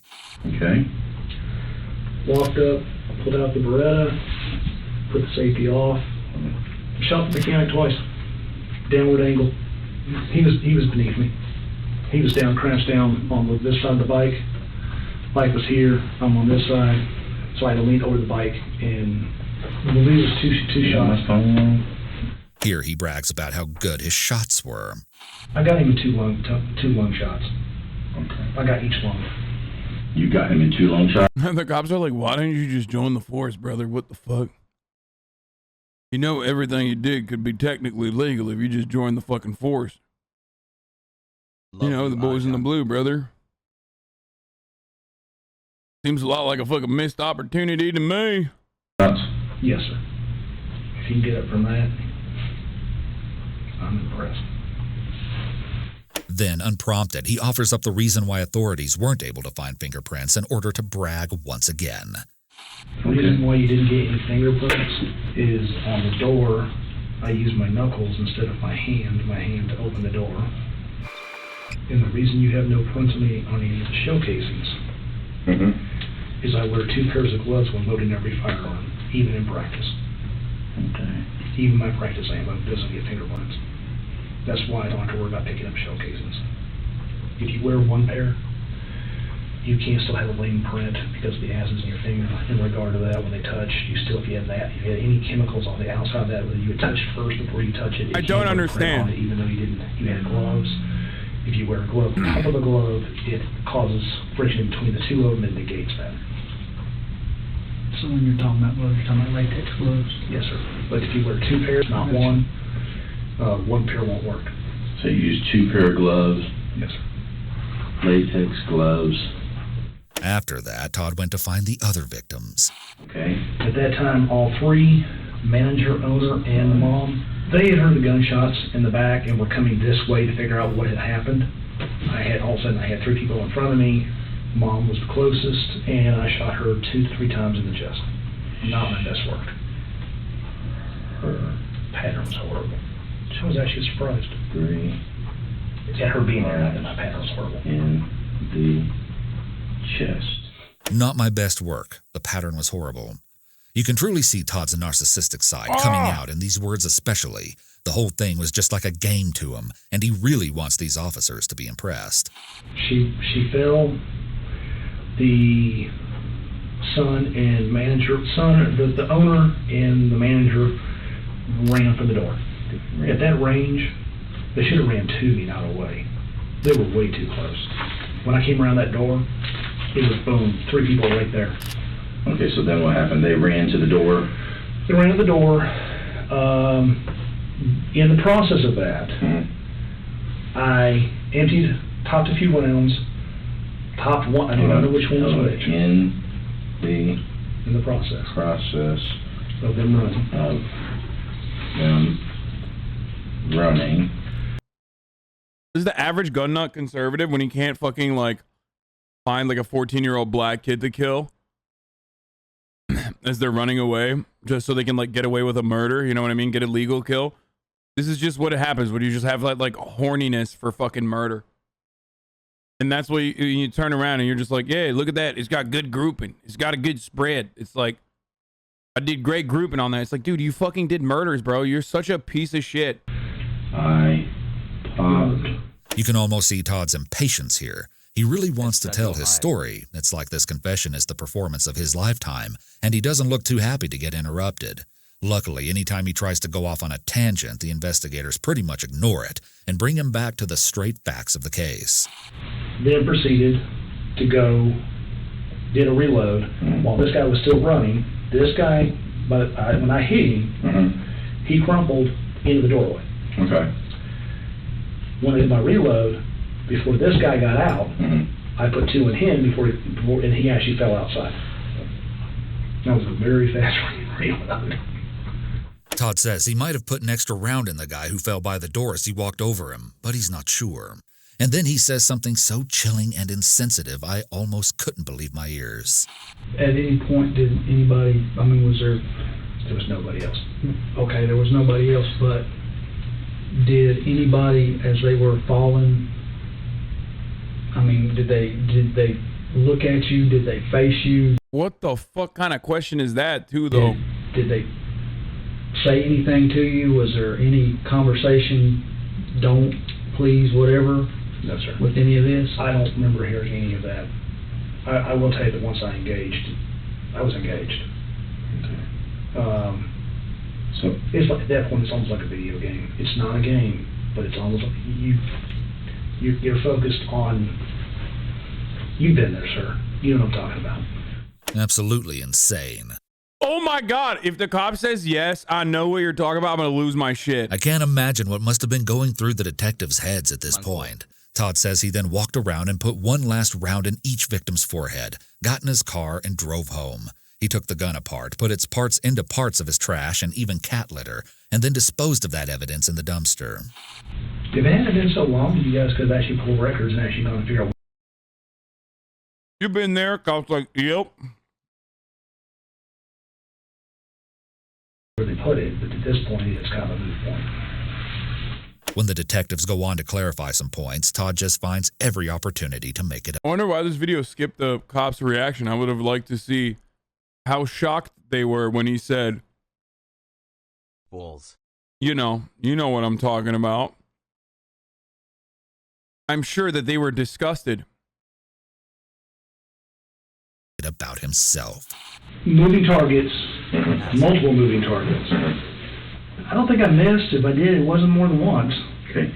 But I mean, it's not an easy shot when you got two. This guy's just a mega cop larper, dude. The only difference between him and like the fucking dudes is like, you know, maybe 15 to 20 pounds, give or take, and also just the law. That's it. Like, that's why this guy is literally, if Kyle Rittenhouse hadn't done what he did in Kenosha, this is what he would be doing like 10 years down the line. You see what I'm saying? Yeah, the badge. The only difference between him and this dude is, like I said, 15 pounds on like the law badge, qualified immunity. Not true. There's also 3 weeks of training. I bet you that motherfucker trained more than the cops. What are you talking about? LARPers unironically train more than the cops do. I mean, look at the way he's talking about it. He's like, I was so tactical. You don't understand me.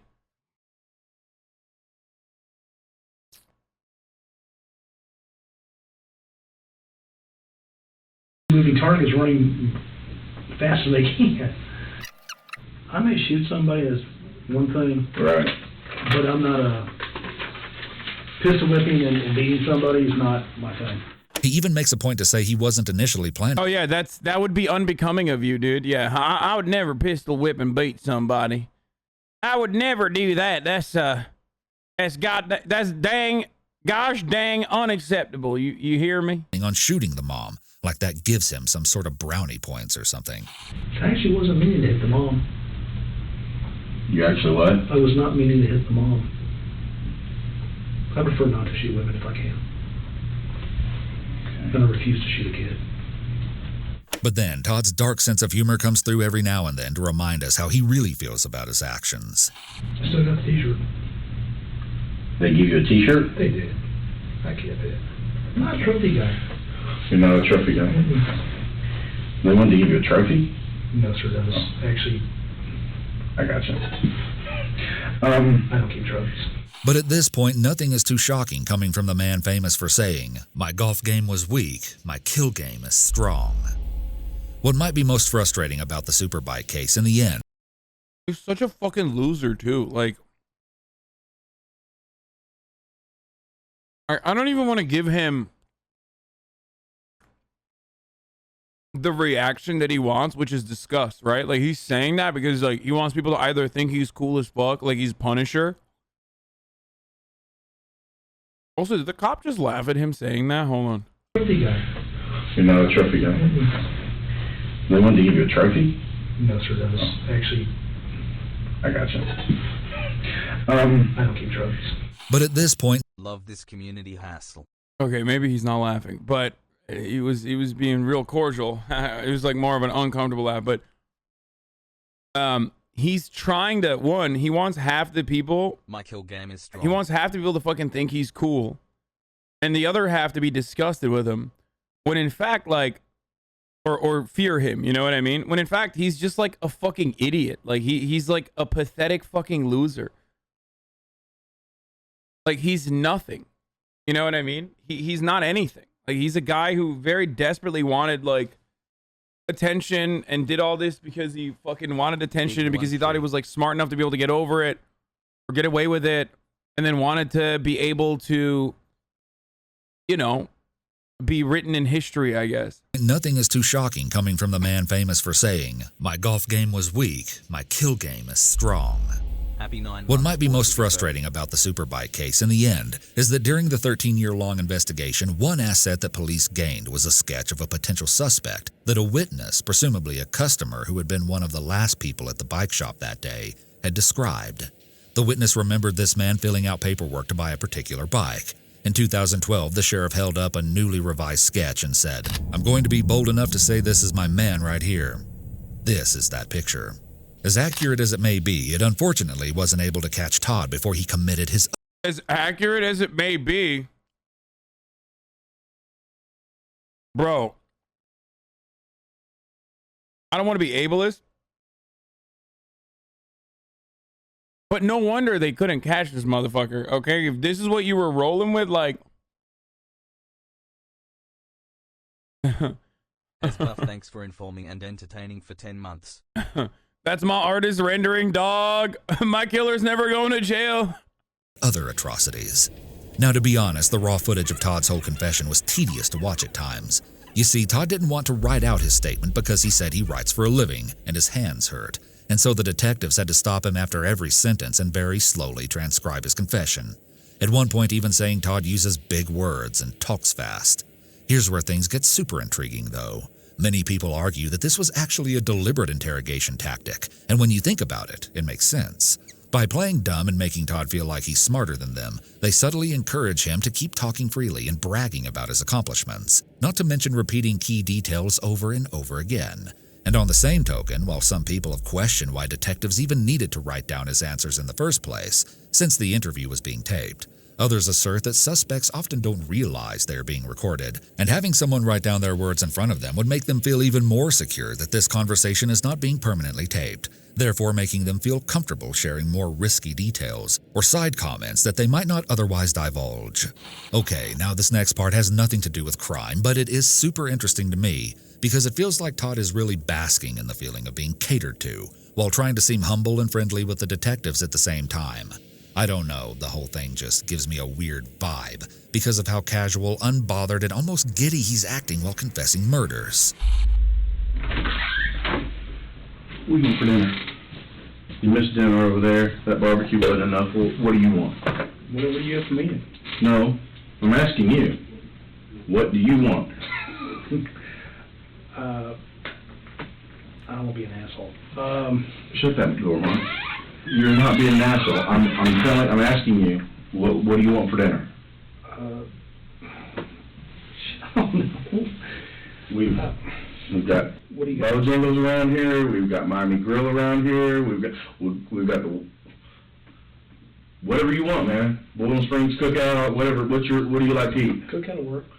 That'll work. What do you like from Cookout? Never been there. You've never been there? Yes, sir. They have a really good. It's called a giant cheeseburger, giant fries, and a giant tea.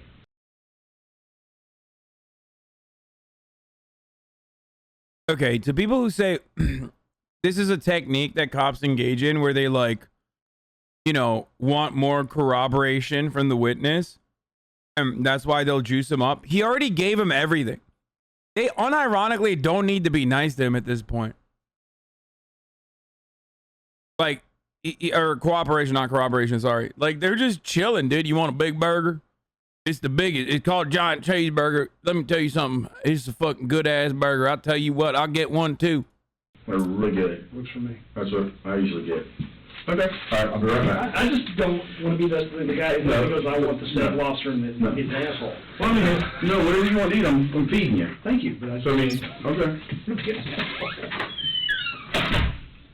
There are actually a lot of moments sprinkled throughout where Todd seems just a bit too comfortable given the subject matter at hand. So he's going to win, Trump or Hillary? I'm scared to know.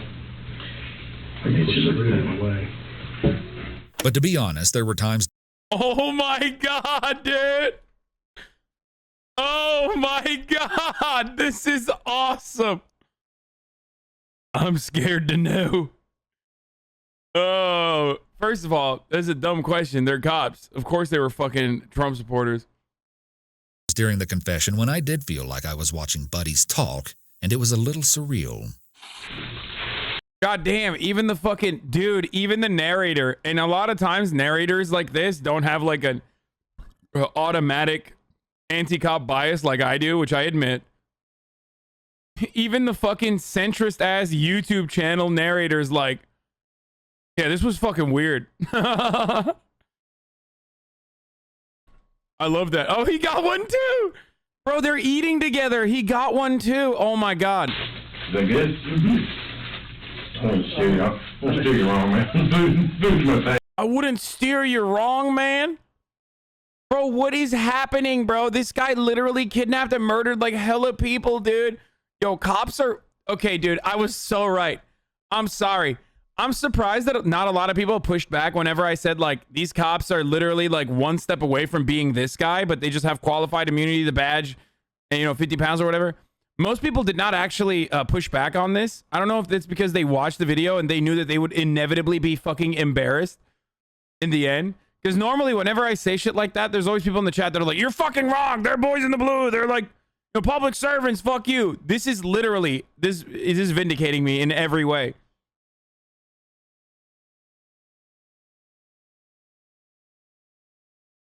Like, they're on a date, dude. Can you please look at my previous message important? If it's unimportant, I'm going to ban you. I cannot believe you did the top of the hour ad break coming your way, but while I have you here, might as well mention ways you can skip the ads, such as Twitch Prime, Real Money, or blocking them ads.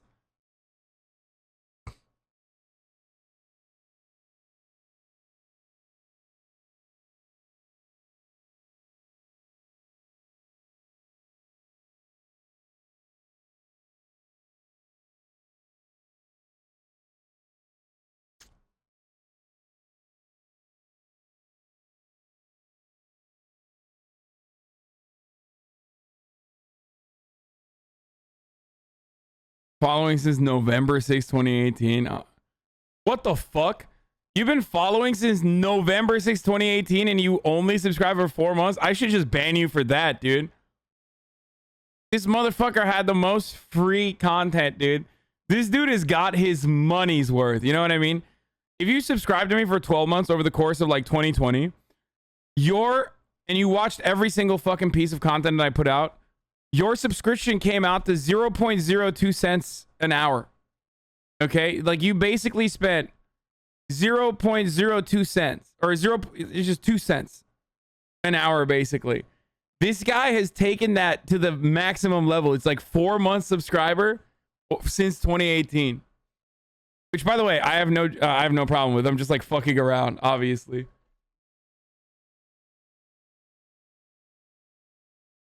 You want to ban people for not subscribing when they follow you for quite a while? Guys, maybe you're new here. Like, I'm joking. Obviously, I would never fucking do that. I literally constantly talk about how you shouldn't subscribe unless you want to support the show or skip the fucking ads. Definitely don't subscribe if you think I'm going to call out your name or anything like that.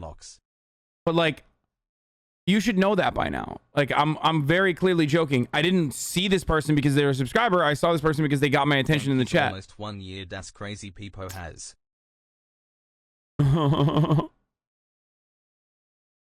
Discriminating against the poor and yeah, no. I respect this. This was actually pretty good. It is top of the fucking hour. Okay, and yes, if you subscribe, you can avoid the ban hammer if you've been watching since 2018. Because I care about rich people and don't care about poor people. You joke a lot, but when you read dumb messages in chat, you never think of that they might be joking. I do.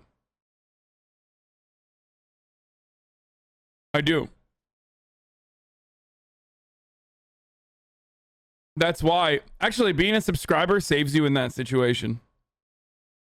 Because, like, if you're a 12-month subscriber and you say something and you forget to put, like, a cap or something on it, like, I will most likely not ban you because I'll know that you're trying to bait. Long-time follower subscribe for a short amount of time, instantly regrets it. I mean, it was a good debate. Here's the ad break now, by the way.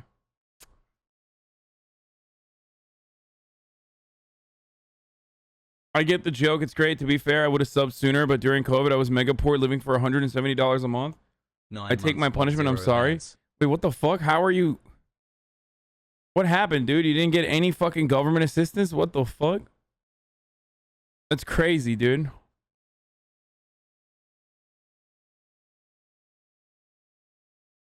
Yeah. If you want my attention, you gotta have a good bait or, you know, be productive in the chat.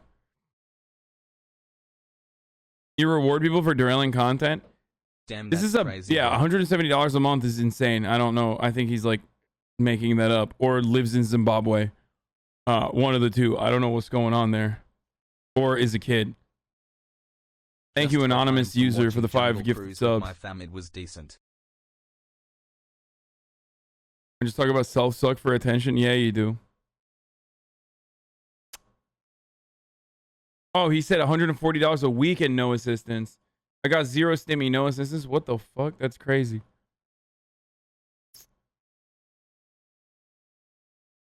Anyway, let's keep going. I made a joke with him. I was like, yeah, I'm going to go back to the pod. I'm going to let one fart loose, and I'll make everybody jealous. Oh my God! Are you fucking kidding me, dude? Hand. So he's going to win Trump or... We're running that back. Thanks, Scared, no. I get you the root in the way. But to be honest, there were times during the confession when I did feel like I was watching buddies talk, and it was a little surreal. Is that good? Mm-hmm. I won't steer you wrong, man. Food's my thing. I made a joke with him. I was like, yeah, I'm going to go back to the pod. I'm going to let one fart loose, and I'll make everybody jealous. Take this crop dust. Y'all have sandwiches again.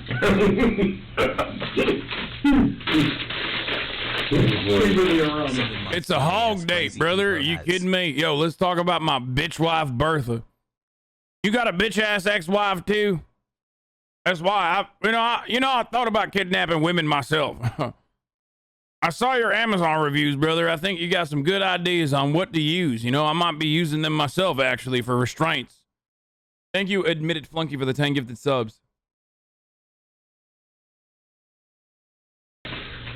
Yeah, this guy literally, chat, for those of you who are just tuning in and you're like, what's up? Like a cop and a fucking, you know, a cop and a criminal are like having fun together. Like, this guy literally murdered, raped, kidnapped like multiple women. Was just an hour ago talking about like a fucking quadruple homicide where he killed like older women, you know what I mean? Like, thank you, Admitted Flunky, for another 10 gifty, boys. Well, the thing about it is, they're kids today, they call them millennials, and they want everything handed to them. I had a buddy, and this is when I first realized it, and I didn't expect it from my generation. But if being friendly with Todd was enough to butter him up to spill the whole truth and put him behind bars for life, it was worth it. In the end, I think this statement from the investigator best sums up how authorities were able to treat Todd with kindness and respect, despite the things he's done. The thing about it is, like you said, there are cops in the world that are bad, there are cops in the world that are good. I should not like you. I should. J-Ship, thank you for the 5 tier 1 gift subs. You didn't have to do that, you fucking psycho. Want to nail you to the cross, you know, but what do you mean, but, motherfucker? This guy was a demon for like 20 years, bro. Since like 14, he's been like kidnapping and raping and doing psychopathic shit. What do you mean, but? There's no but. If you want to make the argument that there's good cops and bad cops, like if there's any variation there with respect to like morality in the police force, you can't follow that statement with a but, dude. I'm going there anyway. Well, no, it's not that. But yeah, I get it. I want to do the right thing for you. I want to make sure the right thing is done for you and by you. I don't do this job just to put people in jail and do stuff like that. I do this job because that's the way I want to be. Thank you, Mox, This man. next part of the conversation might give us the most valuable insight into Todd's headspace, so I'll let it play without commentary. I wonder how this is going to play out. 20 gifted. Really? And Kev Rhino for the 5 gifted. Put me on a gurney, which is what I'm expecting. That's what I'm expecting. Or they're going to put me in a... Yes, it's that time of the day when everybody starts gifting randomly, but it's not really random. It's because someone gifted big, and then I fucking called it out. And then chatters are like, oh my God, he's calling out gifted subs. So it's time for us to fucking shower him with gifted subs so they'll call out my name. Thank you, Motagata, for the 12 tier 1 gifted subs. And Moxman for the 50 tier 1 gifted subs. See, this is what I'm saying. Dude. And then after a while, I just like get fatigued from fucking calling out everybody because it's like derailing content.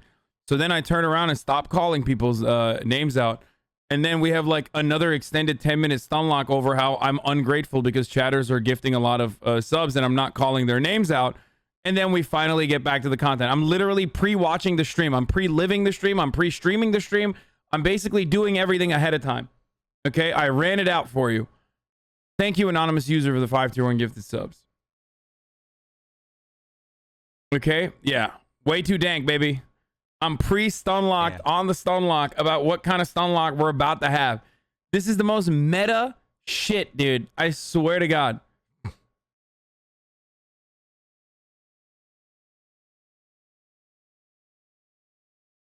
This guy is fucking nuts. But hold on. Commentary. Oh, the one thing I was gonna say is he's like talking about like, you know, I'm not gonna mistreat you because you know, I got into this because this is the way I want to be. It's like, dude, what do you mean? What about fucking justice for the victims? Like, I love that that does not go through the cop's mind at any point. Like, thank you, lol, in your face for the 531 give the subs.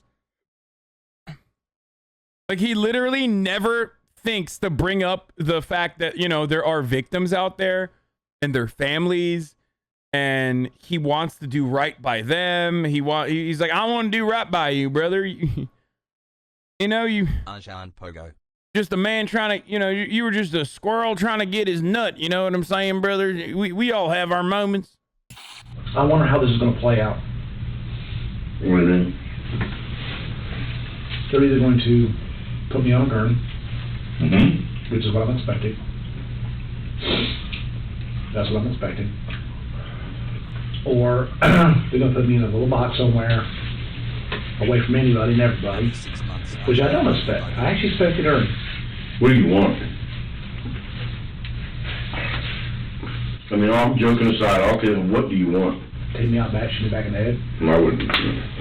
I studied psychology a little bit in college. You want me to finish, like I said, I'm working on finishing college. The people at Superbikes made you angry. I don't know, you tell it, well, people at Superbikes made you angry. And not just angry, but I mean, they belittled you, they humiliated you, they made you angry enough to do what happened. And then you had the situation this last Christmas, and then this most recent situation. The time span. What kept anything from happening? You know, because that's a question. I don't need to kill. Chatter's making fun of young psychology majors. Okay, what do you mean, dude? He's a psychology major, brother. This technique is called finding a new friend. Okay, you want to know what this technique is called by the cop? It's called, you know, I'm a divorced dad too, and guess what? You seem kind of all right.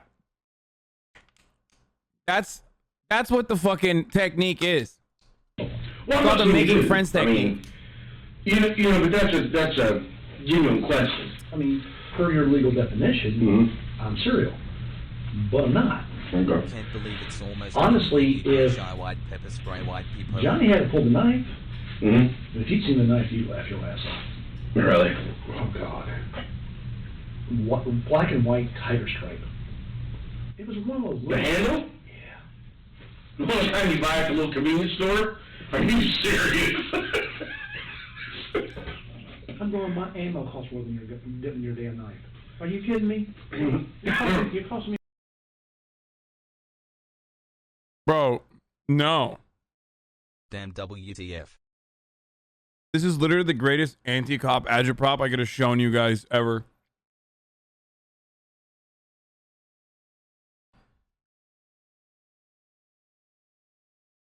Like, the cop literally went from, I'm doing this because this is the way I want to do, I'm not even thinking about the victims, to literally being like, hey, yo, fuck the victims, actually. I can't believe how poor that motherfucker was that you murdered. Lol. Like, he literally went from, like, one, not even bringing up the victims in general, which is, of course, an automatic self-report, to literally making fun of the victims. Yeah, you did a good rape on that other girl? Yep, that's right. Man, women are so fucking difficult to deal with. Yeah, I know. I got a bitch ex-wife, Bertha. Money. If you're gonna stab me, at least stab me with a butt knife or something, you know? something with a little history, you know? One whole friggin' year with you, Ajan. I refuse to believe you're that stupid. Definitely farming viewers. Do you really think that, or are you just farming viewers? He's doing an interrogation, dude. LMFAO, you can't be serious. I love this kind of take, because you're such a fucking bootlicker piece of shit that, like, you unironically you unironically are fucking losing sight of the fact that he already conducted the interrogation. He's just like giving him food now, and they're chummy and they're having fun. He already admitted to everything, you dumb fuck. You're really wise, man. All cops are bad people, Pepega. Dude, I love that, dude. Like, this is one video where you literally can't fucking defend this guy. Like, this is one video where this dude is indefensible in the way that he is, like, approaching this, like, multiple mass murderer, fucking mass rapist, serial rapist. And you're still having, like, you're still looking so desperately because you're not analyzing the situation correctly. Like, if you might have an anger about, like, ACAB or whatever, but this is literally an instance where you can't make that argument. And yet you are still looking from your biased perspective to defend the cop and being like, oh my God, well, you know, he's actually doing an interrogation. He's not. He's not doing an interrogation at this point. They're just fucking having fun. They literally conducted the interrogation at this point. You're wrong. You're literally wrong.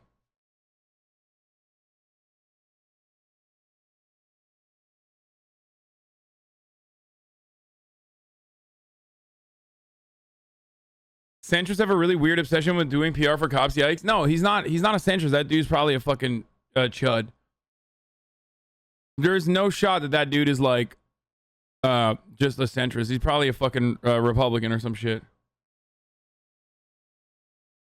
Yeah, he's just interrogating him, brother. Why doesn't he suck his cock, dude?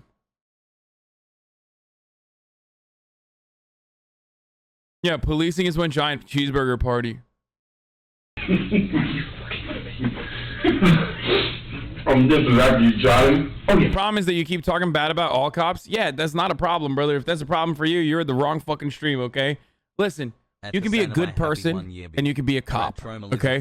But you can't be a good person while you're a cop. There are very limited instances where you're actually doing the fucking right thing because by designation, your job, unfortunately, in the way that it's been created historically and the way that it works right now in contemporary society, it makes it impossible for you to be a good person while in the process of being a cop. There are plenty of unjustifiable laws that you have to uphold as a police officer, as an officer of the law, and therefore it is functionally impossible for you to be a good cop. That's what ACAB means.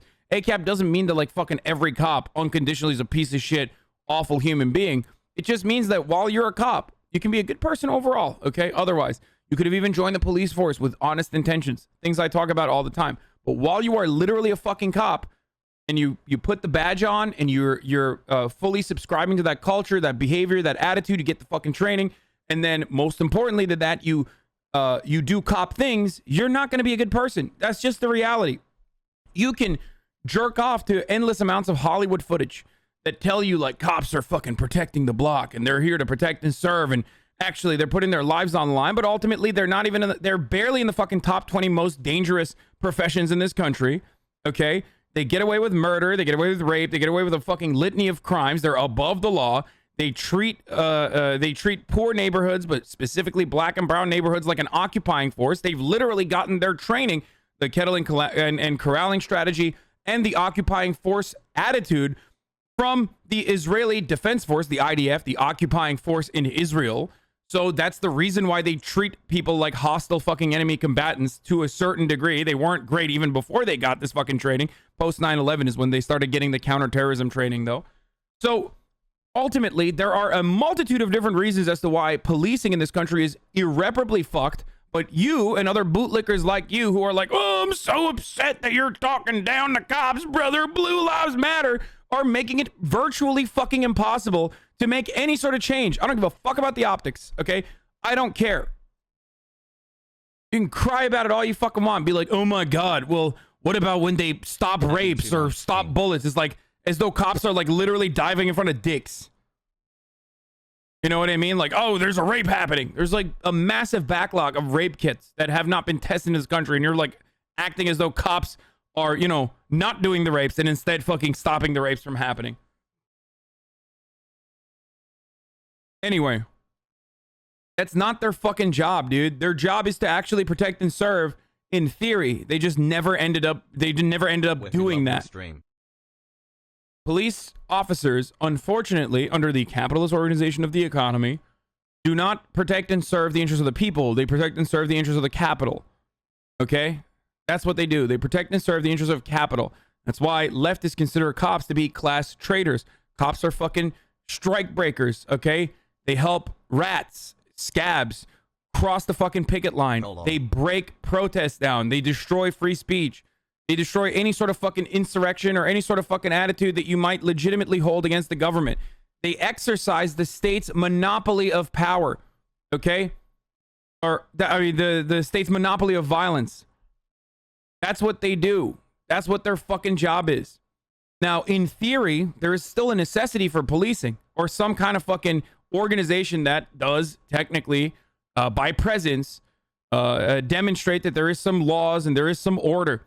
Unfortunately, though, especially in a lot of black and brown communities, the presence of police is a demonstration of disorder and lawlessness. Okay? Are you happy? Did you really need to fucking hear all of this? Is that going to change your mind? Imagine a society without law and order? Yeah, that would be fucking terrible. Except cops don't fucking provide law and order in many of the circumstances that they find themselves in. Okay?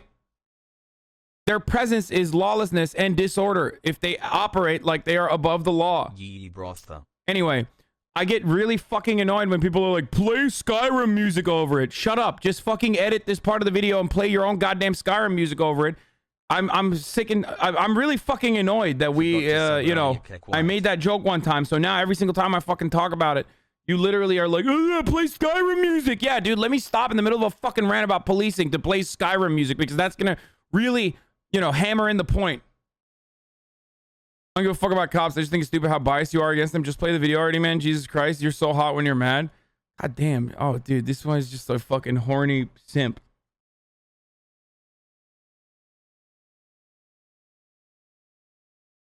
One year hassle. He put that thing out, and I went, here's how it's going to go. Okay, let's dance. And the other problem My birthday today. is if they don't put me on the ground. Acknowledge me has high as boot. What's your opinion on soldiers? Their job after all is to kill people? That's not even fucking correct. 80% of fucking what the American military members do is literally just like sit on the back end. And also, I feel the exact same way as I do about cops as fucking soldiers that members of the American military that like come in here and fucking say chud ass shit. I say worse shit about veterans than I do about fucking cops. If you think, oh my God, if you think I fucking shit on cops, wait till you hear what I have to say about fucking veterans who are like, yeah, fuck you, I'm defending your freedom of speech, you son of a bitch. Are you fucking kidding me? Wait, hold on.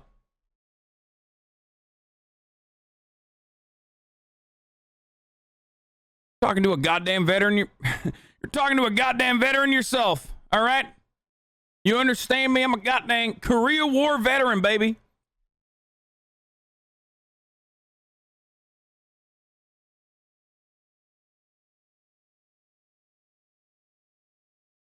Chatters are so new in here that they forget that, like, my most famous moment is literally fucking, you know, talking about a Purple Heart Navy SEAL who also happens to be a congressperson and making him cry on Fox News for 48 hours straight. This is a gigantic baby. Keep going. When the people inside realize the people I hunt is them, They'll be scared to death of you. because I never in my life never heard another person. I'm entirely okay with that. It's just like with supervisors, it's just a reactional situation. That's it. I would have never heard another person again. And for me to take myself, it's not hard. I mean, you slam your throat on a desk somewhere and crush the larynx, you don't die of shitty death. Yeah. But you can do it. But you hurt the people. If I did any of that, and I won't, it would probably cause my mother to have a heart attack and die. Yeah. As Todd was sealing his fate, investigators were conducting a thorough search of his property. They found a multitude of weapons and ammunition, such as handguns with silencers and rifles. But as there was no record of a background check under Todd's name for firearm purchases, it is believed that he illegally obtained these, which just adds to the laundry list of his crimes. In 2017, Todd Kohlhepp pleaded guilty to 7 counts of murder, 2 counts of kidnapping, and 1 count of criminal sexual assault. He entered a plea bargain that spared him from capital punishment and instead was sentenced to 7 consecutive life sentences without the possibility of parole, plus 60 years. Relatives of the superbike shooting victims filed a wrongful death lawsuit against him, and Kayla has also filed her own civil lawsuit against Todd. She was awarded $6.3 million. However, even behind bars, Todd has not been silent. In late 2017, he wrote to the Spartanburg Herald-Journal, claiming that he had more victims who have yet to be discovered, which would go along with what he told his mother right after he was caught. When she asked how many other victims there were besides the ones he confessed to, he apparently said, "You do not have enough fingers." In the 8-page letter to the publication, Todd wrote, "Yes, there is more than 7. I tried to tell investigators, and I did tell the FBI, but it was blown off. It's not an addition problem, it's a multiplication problem. Leaves the state and leaves the country. Thank you, private pilot's license." Yes, Todd apparently earned his pilot's license at some point and could have potentially traveled to commit more unsolved murders. But he has also expressed that at this point, he doesn't see any reason to give numbers or locations of other victims. At the same time, though, Todd reassured investigators in 2016 that he hadn't, in fact, killed anyone else. Have you killed anybody else in Spartanburg? No, sir. Have you killed anybody else in South Carolina? No, sir. Other than the boy in Arizona and superbikes and the ones that we have on the property, have you killed anybody else? And this is where I ask you this. Is that enough? I do, but no, this is the thing. No, this is the thing. This is not to drive a nail home or anything like that, okay? You had your moment in here with your mom, and this is your opportunity to get everything. It's not, you know what I'm saying? It's your opportunity to get everything out of the way. You know, because you're going to be sitting in a cell, and there's going to be lonely times, and you're a compassionate person. I'm a compassionate person, okay? In the heat of the moment, when somebody pisses you off, you may want to beat the shit out of them, shoot them, stab them, kill them, whatever. But when you're laying there at night, it may bother you. You see what I'm saying? And that's the only reason I'm asking. That's all it's a shot. That's the only one you shot. Okay. I didn't want to have to explain numbers on the phone, and I sure didn't want to give numbers of 4. Wait, did I miss it? I was petting Fiona. I'm sorry. I needed to take a little break from fucking the hogs being like, "You did great murders. I love the way you work, sir." What did he say to the fucking... Oh, God. Carolina. No, sir. Other than... I'm sorry, I gotta run that again. I was literally just fucking laying with Fiona and giving her pets and kisses, because conservation of energy in social, you know, sometimes you gotta take away from you gotta fucking move away from the cop being like, "Hey, you know, been a 5-year progress.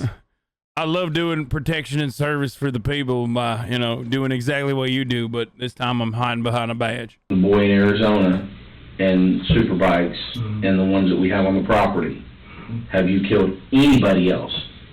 10 months ago. And this is where I ask you this. 10 months ago. Is that enough? I do, but no, this is the thing. No, this is the thing. This is not to drive a nail home or anything like that, okay? You had your moment in here with your mom, and this is your opportunity to get everything. It's not, you know what I'm saying? It's an opportunity to get everything out of the way. You know, because you're going to be sitting in a cell, and there's going to be lonely times, and you're a compassionate person. I'm a compassionate person, okay? In the heat of the moment, when somebody... Yeah, no, that is actually a technique. Isn't it called like, something up? No, that's literally a technique. I mean, we know this guy's a piece of shit. Like, the cop is actually a fucking, ego up. He's doing the ego up technique. Yeah, like, that's entirely different. He's like, that is actually survey. Like, what he's doing there is an interrogation, and he's also using the ego up technique to appeal to his fucking, sensibilities, make it seem like he's a compassionate person. No, the interrogation isn't over here.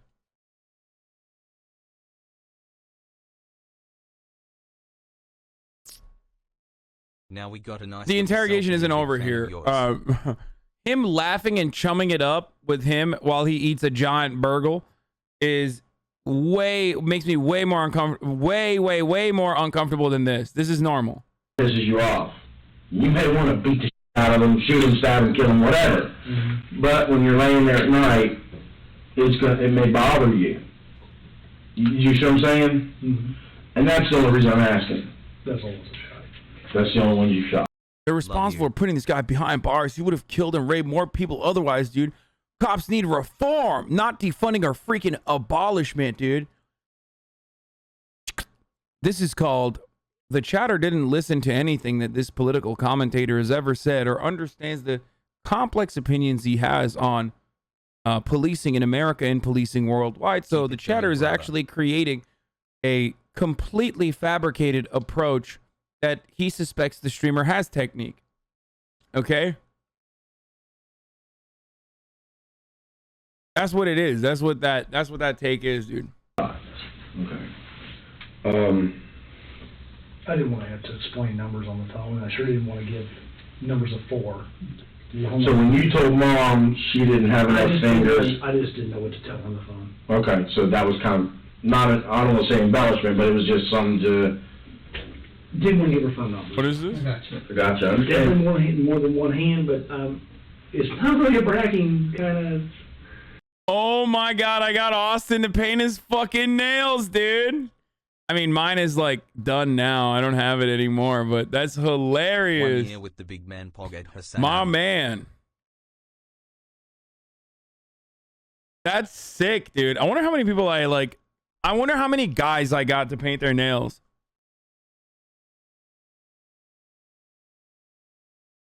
My impact, dude. What's he saying? They're responsible for putting this guy behind bars. He would have killed. Oh. He said, what the hell? Chatter, you must be new here. I understand. Some of these knuckleheads may call that, ooh, that's cool. I don't really call that cool. Hey, Todd, a while ago you made a statement that said, that when you just said, those are the only people I've shot. Any other means? Okay. What do you think? On one hand, it does seem a little suspicious that there would be a 13-year lull in between the Superbike shooting and Todd's next victims. But I can also see how Todd might just be showboating in a bid to get more attention now that his case has died down. But get this, some people actually think that Todd may not have even really committed the Superbike murders. All right, strap in, because now I'm going to take you through some of...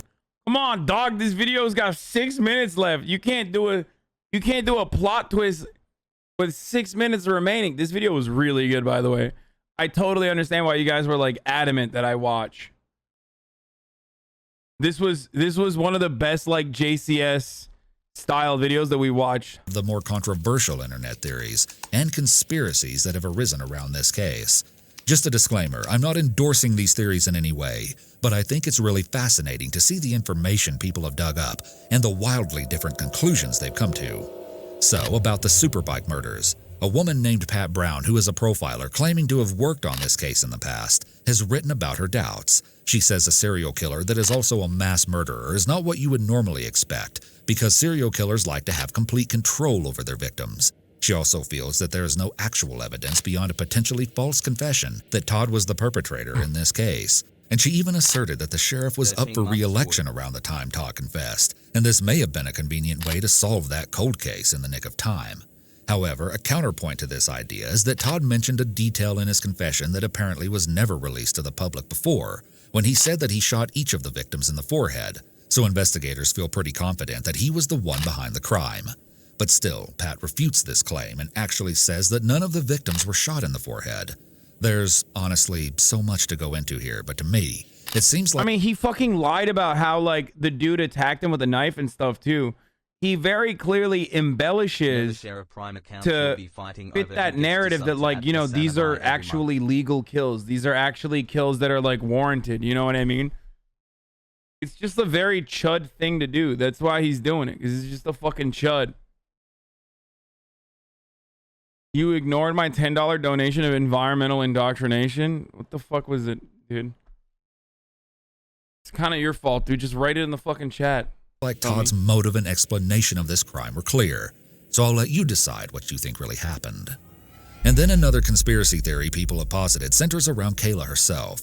This one is rather sensitive, and I again want to emphasize that I don't subscribe to these beliefs and would never do anything to blame the victim, as what she had to go through was undoubtedly unimaginable.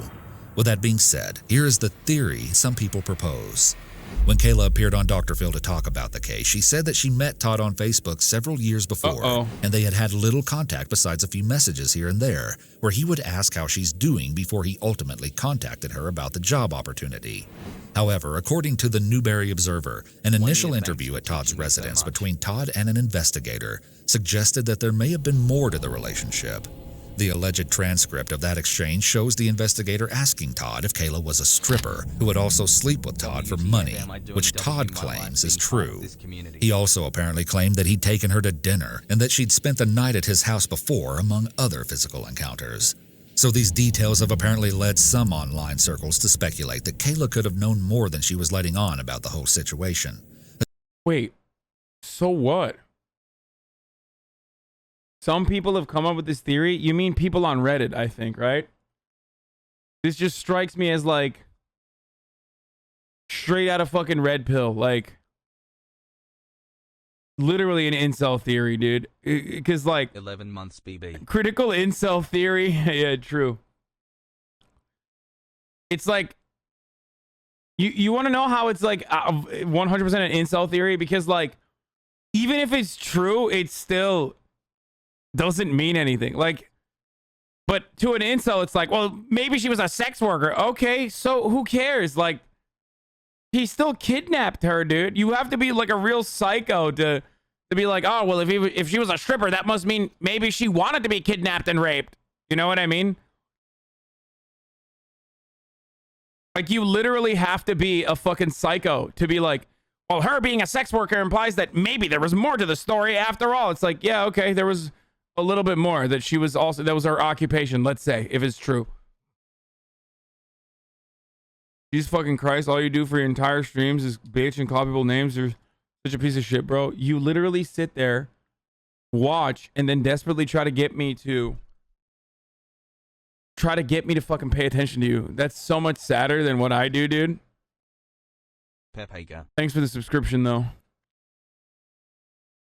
Who cares if you think you're right? You're a terrible person. Bad take. Variants are coming from shitter third world countries that are too corrupt to vaccinate their people. What? Oh my God. Fighting with mental illness and being technically homeless. I've seen and had to deal with a lot of scummy people who hate me just because of the situation I'm in. Why aren't you allowed to point out black people had a hand in enslaving themselves, though? Especially considered the state in many countries within Africa. What the fuck? So this person is like a mentally ill homeless person who's also like a racist? Like, what's going on? Yeah. I hate that, like, you know, the Delta variant was created because of, you know, the corruption in third world countries. And certainly not because, Yo, I'm sub. you know, they just did not have the means to be able to get all the vaccines because we fucking bought all of them. But he has $5 to sub. Yeah, that's crazy. Dude, if you're literally fucking homeless, like, don't waste your money on me, dude. What the fuck? I think the same exact thing about Sharia law. You take part in it, you're a scumbag. Oh, God. I want to fucking stop before we finish this, and I want to show you something that Iron Stash posted.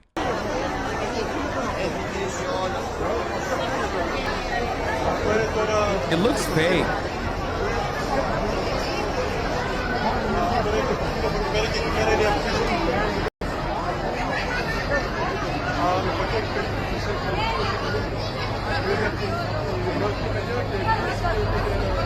That's in Greece. No, Mickey is there, really? Hey, at least they have fucking planes to take care of this problem, you know what I mean? All right, let's finish. Especially considering those letters she had allegedly written to Todd during her capture. Other updates that have added fuel to this fire include the fact that Kayla in 2019 was charged with third-degree criminal domestic violence after a fight between her and her boyfriend. Kayla claimed that during an argument, the man bucked his chest into her, then she struck him in the face with a closed fist, and then he allegedly slammed her to the ground and put her in a headlock. The charge was her first criminal charge in South Carolina and was eventually dismissed. However, people still drew attention to another tragedy that occurred in her life about 5 months before this incident. At that time, her then-fiancé shockingly died of a self-inflicted stab wound to the chest. All of these factors have caused some internet communities to turn a suspicious eye on Kayla, but at the same time, most recognize that she is still trying to... Dude, that take alone is like that. You fucking don't need to post that. Like, the moment you post that comment... dismissed. However, people still drew attention to another tragedy that occurred in her life about 5 months before this incident. Hold on, I gotta show you that At Facebook that time, comment. her then-fiancé shockingly died of a self-inflicted stab wound to the chest. All of these factors have caused some... No one doesn't say she's a victim, but how much of a victim is she? Bro, you're literally a psycho, dude. I mean, this is literally victim blaming, dude. What the fuck? I mean, he's... Oh my God, this is actually victim blaming. The moment that you find yourself asking the question like, well, how much of a victim is this person? That's like, I'm admittedly calling a victim. That's when you know you've strayed away from God's good graces. Internet communities to turn a suspicious eye on Kayla, but at the same time, most recognize that she is still trying to heal from the traumatic experience she endured at the hands of Todd Kohlhepp. I think everyone can agree that even if we don't have the full picture of Kayla's life, she was still a victim who did not deserve any of the horrible things that happened to her during that kidnapping. And I hope she is doing well today, or at least getting the help she needs to work back towards a normal life. Further updates following Todd's arrest have failed to show any growth nor regret on his part. In a hearing, shocking, family members of the Superbike victims got to make statements directly to Todd, and after one mother spoke about how Todd was frustrated that he couldn't ride a bike properly and said her son would have been happy to show him how, Todd actually spoke up to say, "With all due respect, ma'am, I'm sorry, but your information is incorrect." The judge reminded him he was only allowed to speak if he had a question for the mother. Todd apparently remarked, "I want to let her know why it happened." Geez, I bet you could have heard a pin drop in that room. Todd is certainly one of the most psychologically intriguing killers I've ever heard of. According to a forensic psychologist who was interviewed about 130 serial killers, Todd wanted to believe he was a good guy. He apparently doesn't want to be associated with the worst serial killers and has said, "I'm not a bad person, but I do bad things sometimes." It seems he justifies his murders in his head by classifying people into categories of good or bad. But obviously, it's a childish mindset to have when you think you can judge people's character and decide their life or death based on how it suits you. Perhaps his twisted personal philosophy and complete lack of remorse was best summed up when he told detectives, "I've never done anything to anybody who didn't have it coming." Todd Kohlhepp's story is especially disturbing, I think, because in the eyes of most people who knew him, he was just a normal dude. Outgoing and charismatic even, and at the very least, successful. He's a guy you probably wouldn't give a second look if you passed him on the street, and you'd probably walk away from a conversation with him thinking he's a chatty, decent guy. And maybe that's the most scary part of all, is wondering how many monsters like Todd are hidden in plain sight.